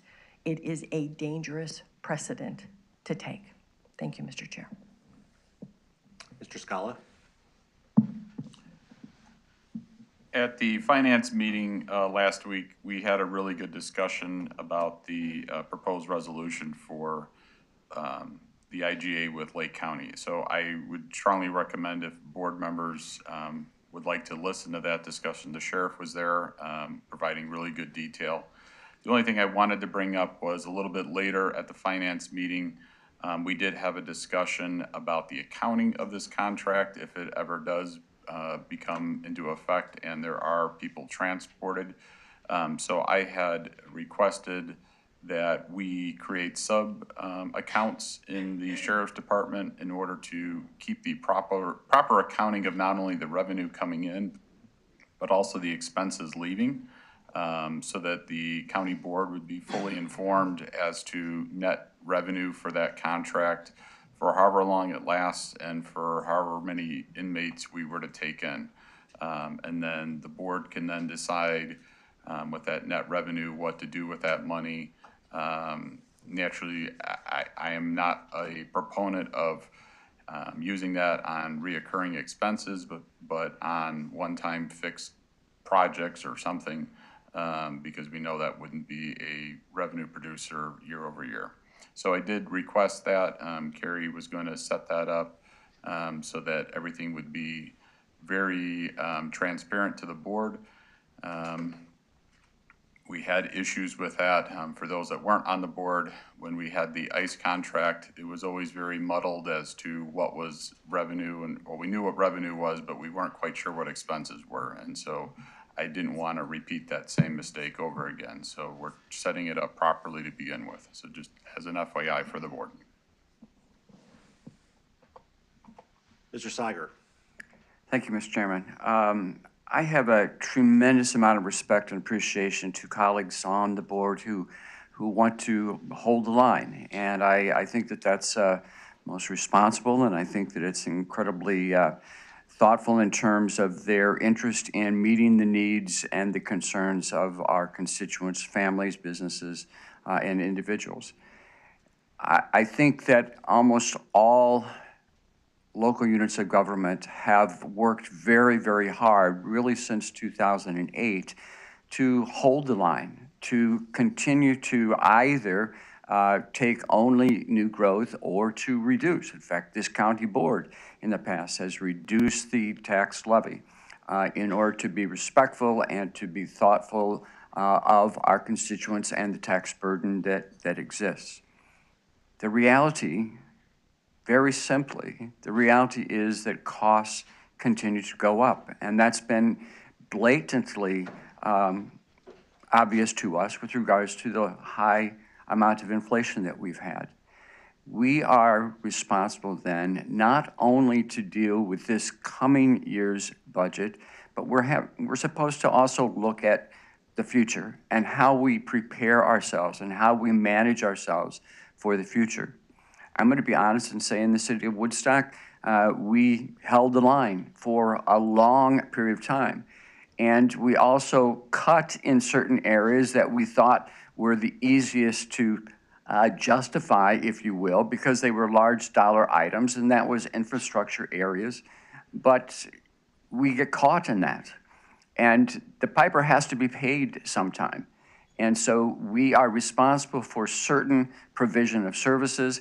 And I think it's really a difficult route for us to say that we should and can continue to increase our costs to maintain, or in most instances, at the request of our constituents, increase services without also increasing our revenues. I have a great deal of appreciation for the strong efforts of staff and most recently, County Treasurer Kurtz, because I think that she has done a yeoman's job along with her colleagues to manage our interest income opportunities. And so we see the benefits and the fruit of that before us today. I also think that we have seen tremendous support in terms of the sheriff office looking to assist, certainly Lake County, but also bringing additional revenue into the county. I think all of our staff look at revenue opportunities. The challenge, as colleague Altoff has stated, however, is that those revenues are uncertain revenue sources. They're fantastic when they're there, but they can get us into significant concerns if they are not there, and there are no guarantees that they will continue. The only guarantee that we really have is through our levy. We established that levy. We have held that levy very, very close for many years, but it's time for us to make an incremental increase in the levy. Is it possible for us to take some of that interest income and perhaps meet temporary expressed needs? Absolutely. And I think we should be looking at that. Perhaps, and I don't want to go too far afield with this at the present time, but perhaps this is a good opportunity for us to say we have a certain amount of investment income that, yes, has already been accounted for in terms of what our projections were. But if there is additional funding there that we hadn't necessarily thought was going to be available, then perhaps we might be able to assist some of the program needs, mental health board, perhaps, but they too would have to understand that that is a temporary type of situation and that you never know what is going to be down the road there. Constituents, for the most part, in my experience, do not like the major leaps in increases. So that if we continue to hold and hold and hold and hold, and then all of a sudden we say, okay, we can't do it anymore, and we go for the 5%, which is our max right away, that's what is difficult. Or if you have water and sewer fees and you don't have any increases for 10 years on water sewer, and all of a sudden you have to bump it up by, a monumental amount, those are the hard things for our taxpayers and our residents, our constituents to handle. That's the major problem with budgets for families. But if we look at incremental increases, I think just as with inflation, which we're having to deal with, we can and we must go ahead and accept that increase that is there to provide the services which are being required. So I have tremendous gratitude and appreciation to staff for these additional revenue sources that are identified, but they are uncertain revenue sources. And in concert with colleague Alto, I think we have to be very, very cautious about trying to use that as a permanent revenue resource for us. I do believe that we need to increase our levy at the recommended rate of 1.95%. Thank you. Mr. Kearns. Okay, I'm just going to ask some questions, and whoever can answer them, please answer them. If we were to go to a flat levy, if those who are proposing it succeeded, Treasurer's report, increased interest, Donna, you're reporting the increased interest and everything, but between what Peter said, statement Peter made, what is the difference in what your projections are and what we've already accounted for in the budget? Have we accounted that in the budget? So we've already accounted for, in the general fund, 1.3 million in bank interest. And then just over 2 million in the investment interest income. And the way we kind of look at it is we start out with all our major revenues and we present to finance, we talk about some assumptions, what we see is gonna go up or down. Like just for example, cannabis is a big one. The 2021 bank interest income for the general fund was $45,000. So that was low at that time, but we saw some bigger increases in our sales tax. And now the sales tax is still a strong revenue, but it's coming down slightly, but we're seeing more in interest income. So we kind of balance all that, look at our expenses, and that's where we base our recommendation. So short answer, I guess, is yes, the interest that was handed out is already included in the budget that's on display. Okay. Yes, and we did a 50% increase in cannabis, which, you know, we talk a lot about not budgeting for unknowns, you know, and we stick to that with expenses, but we also have to take that line with revenues as well. You know, I think a 50% increase in cannabis, I mean, maybe we'll get more. We just don't know how much. Oh, yeah. Yes. I can't hear what Pete said, but was that a 50% increase? Is Sorry, that $100. $1 million? It was a 100% increase. 1 million to 2 million. Oh, you raised it to 2 million? Yes. So this budget has 2 million in it? Correct. Okay, because I always thought it was We more. had some of this discussion internally, you know, we are going to see more than twice as many cannabis retail stores, but will the dollar value double? You know, I don't know, I actually thought maybe it could go, but we wanted to be conservative, you know? Okay. You're using a lot of the same market. Okay. Now, yeah, thank you. I just want to know if those figures were in or not. And I think the real money might be money from Wisconsin residents. That's maybe the new market. Other than that, it's kind of the same market. yeah, but it's not there. I mean, it's not there yet. So you can't say it's there. This question I would really concerned about, this concerns me personally on a 0-0, because it would have to do more with our rather than to levy our budget. If you went to a 0-0, how are we gonna handle the mental health board situation of the 525? Could we do that in our budget appropriation or through another category if they didn't? I would leave that to the board member that would make that proposal. I mean, there's a myriad of options. You have to reduce levies, or somewhere, or just, if we keep them flat, you're reducing the increases that were proposed. We had proposed increases in tort, we had proposed increases in veterans, we had proposed increases in senior services, and we had a significant proposed increase in mental health. But, you know, you could leave those the same and go down to general fund. I mean, there's Right, so we lots could of just different jump it levels. around if we Right. had to. It's Right. take one pot to the other. If you're going to, if it were a 0-0, we could still do it, but we could still cover the mental health. And senior services is another one that has an increase in their levy. And so. We had 355,000 increase for senior services. Right. And so there's $800,000 to $900,000 that we have to, it's gotta come out of some pot if you go to a 0-0. So I'm just making these points without making a statement of how I feel about it.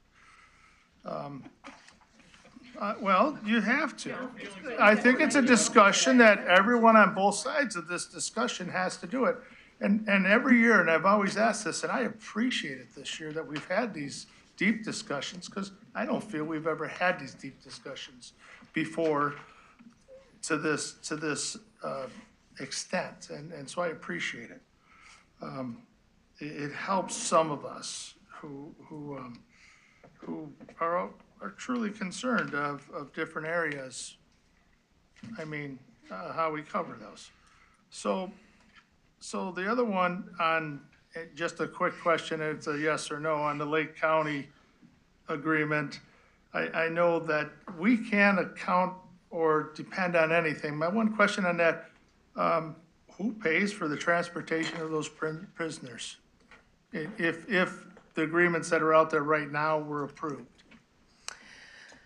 So the fee per inmate per day, which is $100, includes transportation, and that is provided by our sheriff's office. Okay. It was what we assumed would be part of that $30 cost. It's part of the 30, okay. That's. I think Sheriff's easy to Office has done a good job of thinking about a pretty efficient transportation system where it's one trip a day each way, but it's still expensive. Yeah, exactly. Okay, I had never, without attending that finance meeting, I didn't know that answer, if that was there. So then, okay, you addressed the cannabis without me asking on it. And last one is our debt. We have no debt.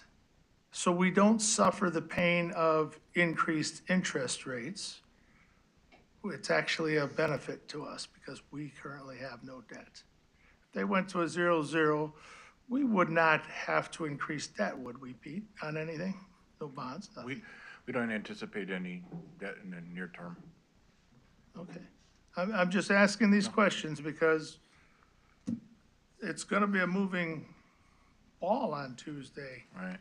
When this vote goes. No, interest has been our friend in this, right now, other than it's hurting us on construction costs and those kinds of things, but for McHenry County government to come into the kind of federal money that we have in the last 2 years to be coupled with this short-term interest has really been fantastic. And, you know, Carrie and I talked a lot about business interest, and we have factored a lot of it in, but for, you know, some of this money we are making on interest, perhaps our request for the levy would have been higher. Right, thank you. Or at least our suggestion, you know. Now, the supplemental budget request. I guess this is probably the right place to ask these questions too. These are all above and beyond the levy right now. These are included in the budget as presented. They're included in the budget as presented, okay.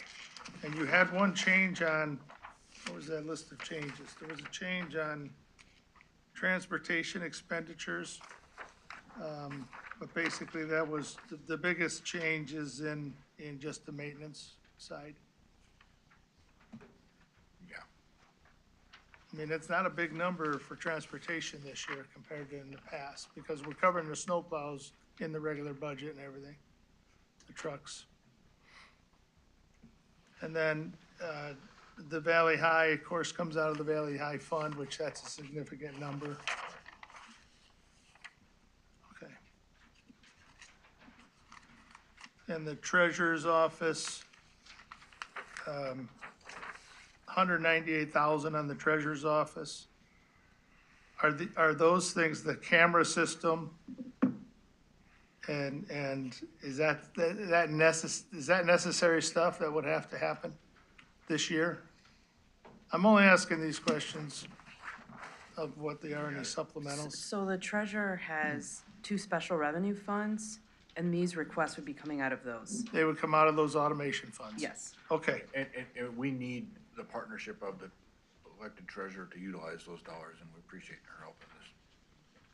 And I'm okay on them, I'm just asking those particular questions. Okay.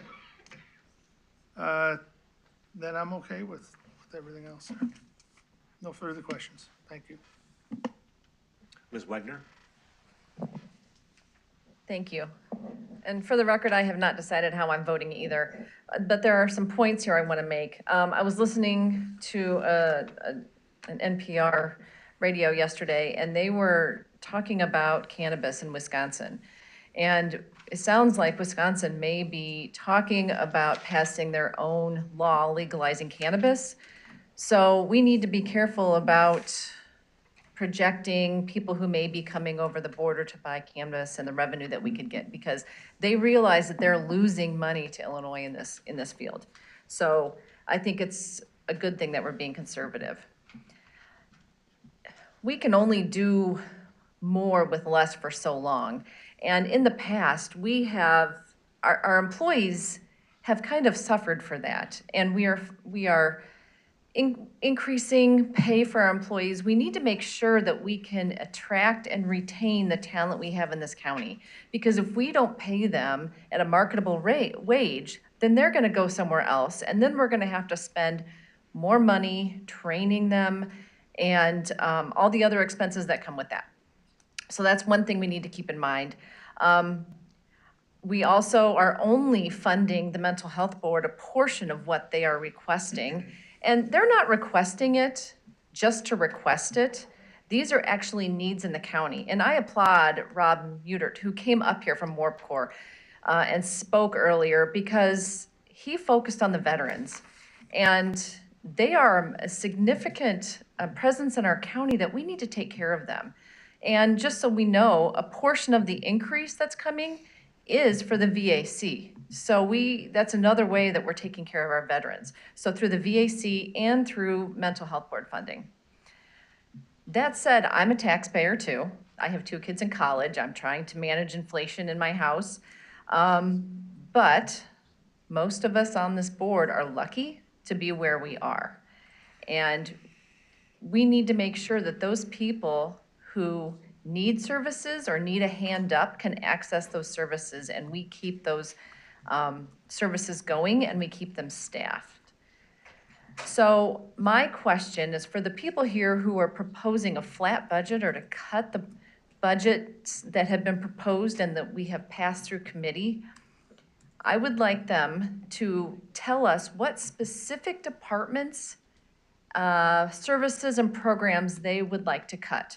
Because that is something in our policy now that we don't talk in generalities anymore, because that kind of takes the accountability off us. We need to tell, if we want to cut the budget, we need to tell the staff what we're cutting, because that way we know and we take the responsibility of what's going to be cut at the county level. For the record, I am not for cutting the budget. I'm just saying, I asked those people who are proposing cuts to say where they would like to cut. Thank you. Mr. Reiner. Thank you.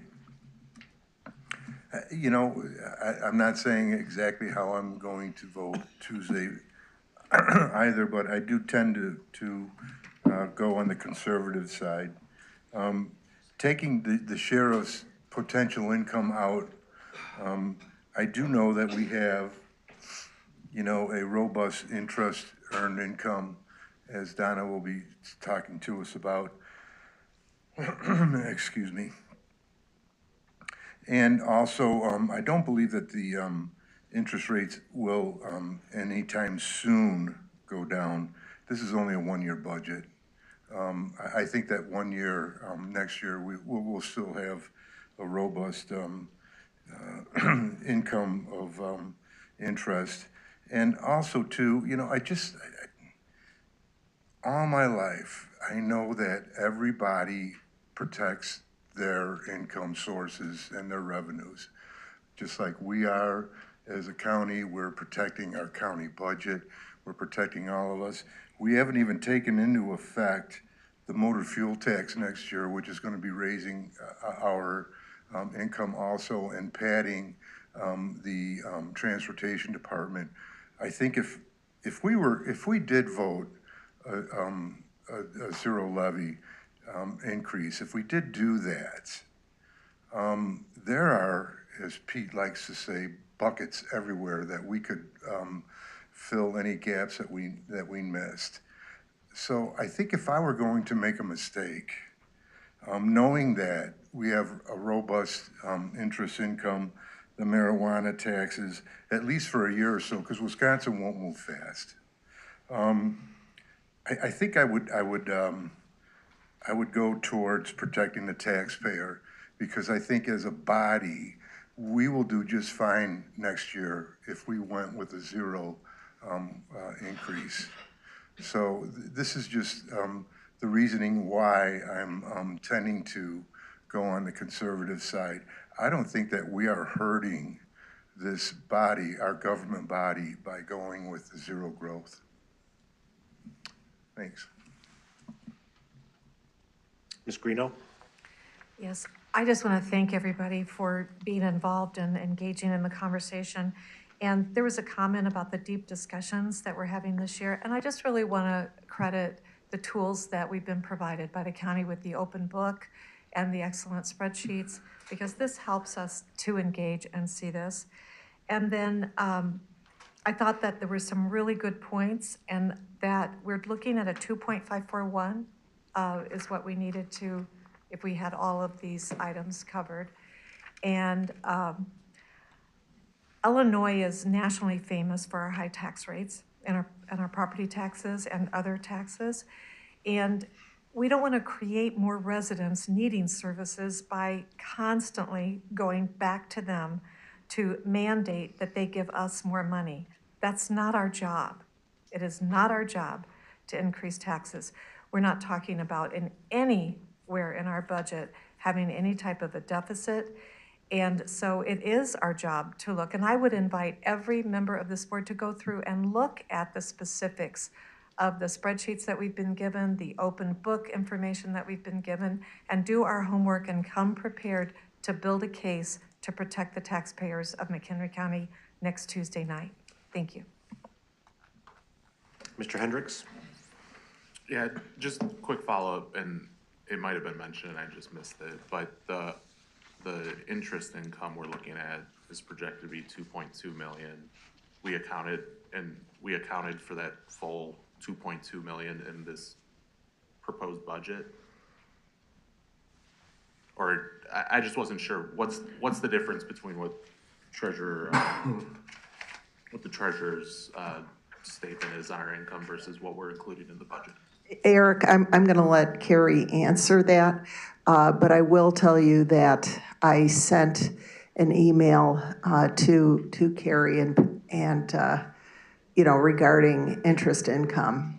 And by the way, we're just talking about interest income relative to the general fund and to ARPA. We have many other accounts as well and income coming off of those accounts, but I'm not sure if that's really pertinent, so that's why they're not listed. In any event, I have not seen the interest income projections on the budget. I'm certain they're there because Carrie has indicated they are. I haven't seen them yet, and certainly I'm interested in seeing them. I'm interested in seeing the assumptions that they made in establishing those projections. We used projections based on averages with our expectations of a declining yield relative to federal funds rate. FYI for everybody, I think I've mentioned this in the past, but the income we derive from our interest at this time with the bank that we work with is the Fed funds rate minus 15 basis points. So that means if you have a 5.45 Fed funds rate, you, McHenry County, are getting 5.30. Okay, so my projections that you see on this report are based with my overall economic analysis of Fed funds rates, with the decline, with conversations with my broker, and with the historical assessment of where we think they will go. And this is a snapshot in time. But that is the methodology that we used. And I don't know what the methodology that was used by finance, and I'm sure it's very sound as well, but that was our approach. And I'll be chatting with Carrie as we like to do at a later time. So I guess, thank you for that. So what is accounted for in the budget? Do we have a?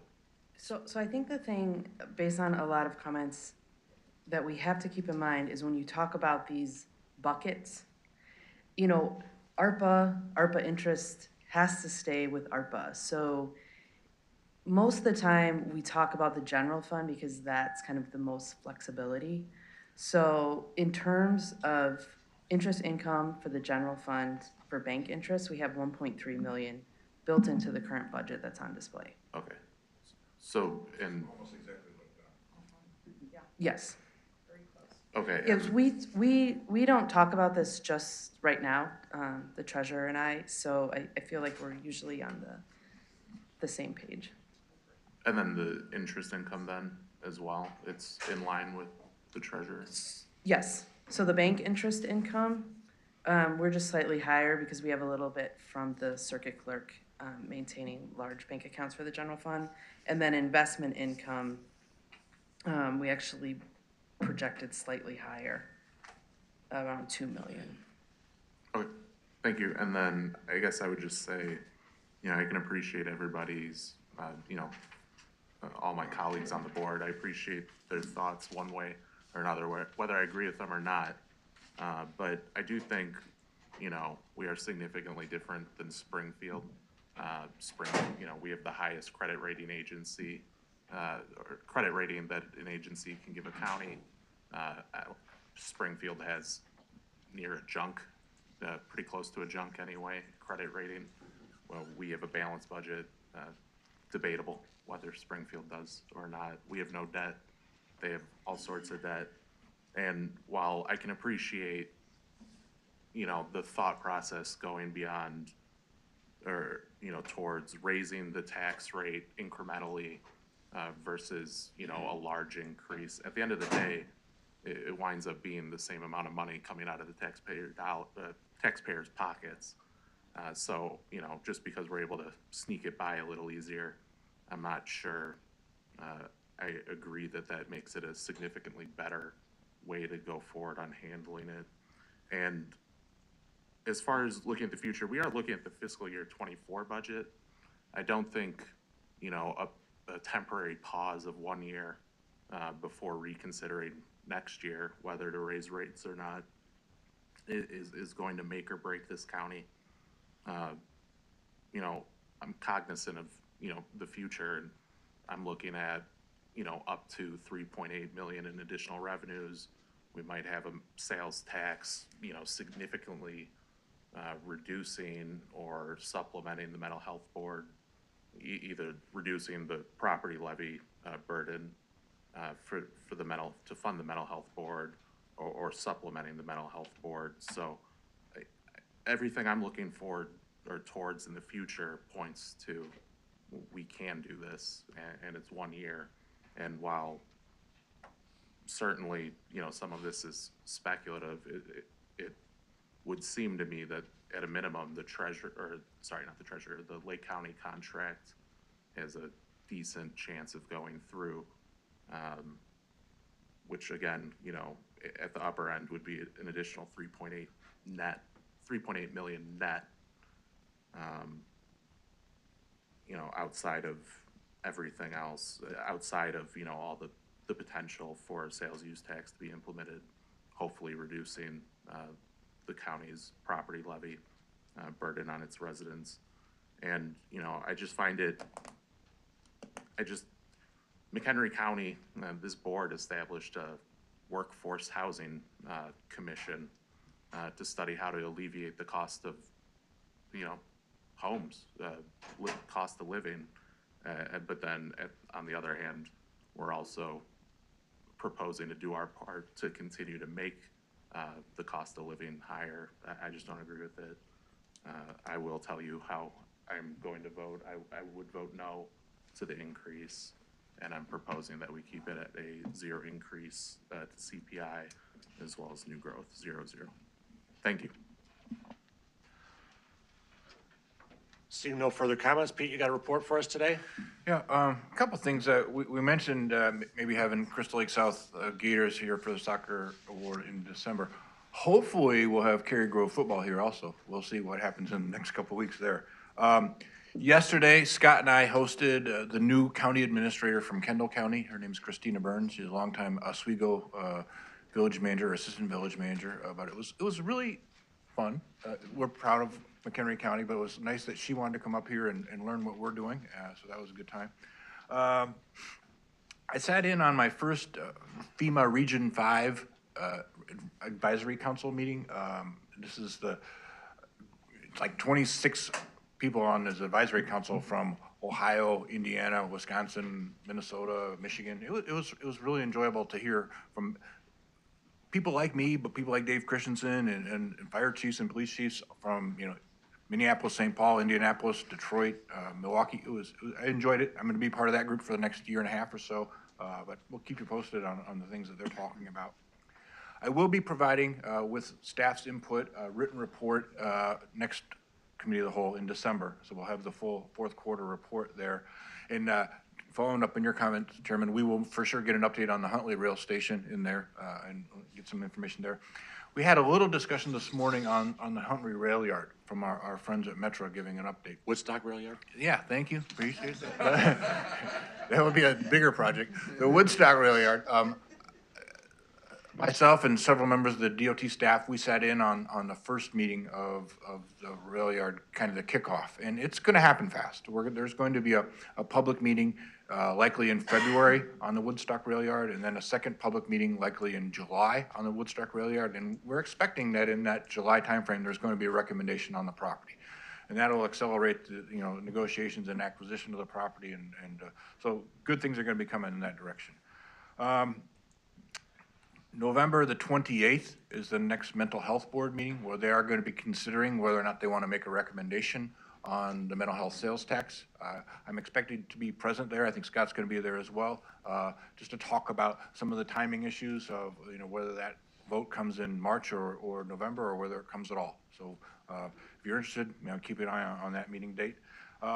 This morning, Alicia is not with us. She's over in Libertyville at a state meeting of communications officers. And she, as we were sitting here, she sent to us kind of the rollout of the state's new position on asylum seekers. And you may have seen in the news this morning that the state seems to be finally kind of stepping in and giving a hand to Chicago. So I'll email that out after the meeting. So it's just a brief PowerPoint, but it kind of talks about what the state is anticipating and how they're going to be assisting Chicago with the asylum seekers. I guess the final thing I'll mention is that next December, or next month at our December COW meeting will be followed by the employee holiday party. So hopefully you can hang around for that. Hopefully there's not too long of a gap between the end of your meeting and the start of the party, but if you can be there, that would be great. Thank you. Thanks, Pete. We do have need for executive session, so I will entertain a motion to enter executive session in accordance with the 5 ILCS 120/211 regarding pending litigation. Mr. Scala makes the motion. Mr. Shorten seconds. Tiana, can we have a roll call vote to enter executive session?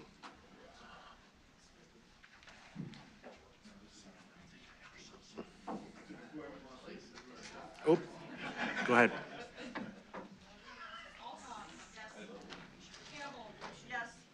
The microphone's not working. Hold up, hold up. Can you go to a different mic? Yeah.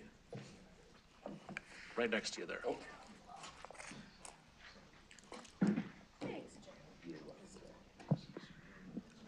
Can you hear me now? Yes. Okay. Altoff. Yes. Campbell. Yes. Gottemoller. Greeno. Yes. Hendricks. Yes. Kaminsky. Yes. Kearns. Yes. Kunkel. Yes. Meshes. Yes. Reinert. Yes. Sauger. Yes. Shorten. Yes. Scala. Yes. Smith. Yes. Van Hoff. Yes. Wegner. Yes. Chairman Bueller.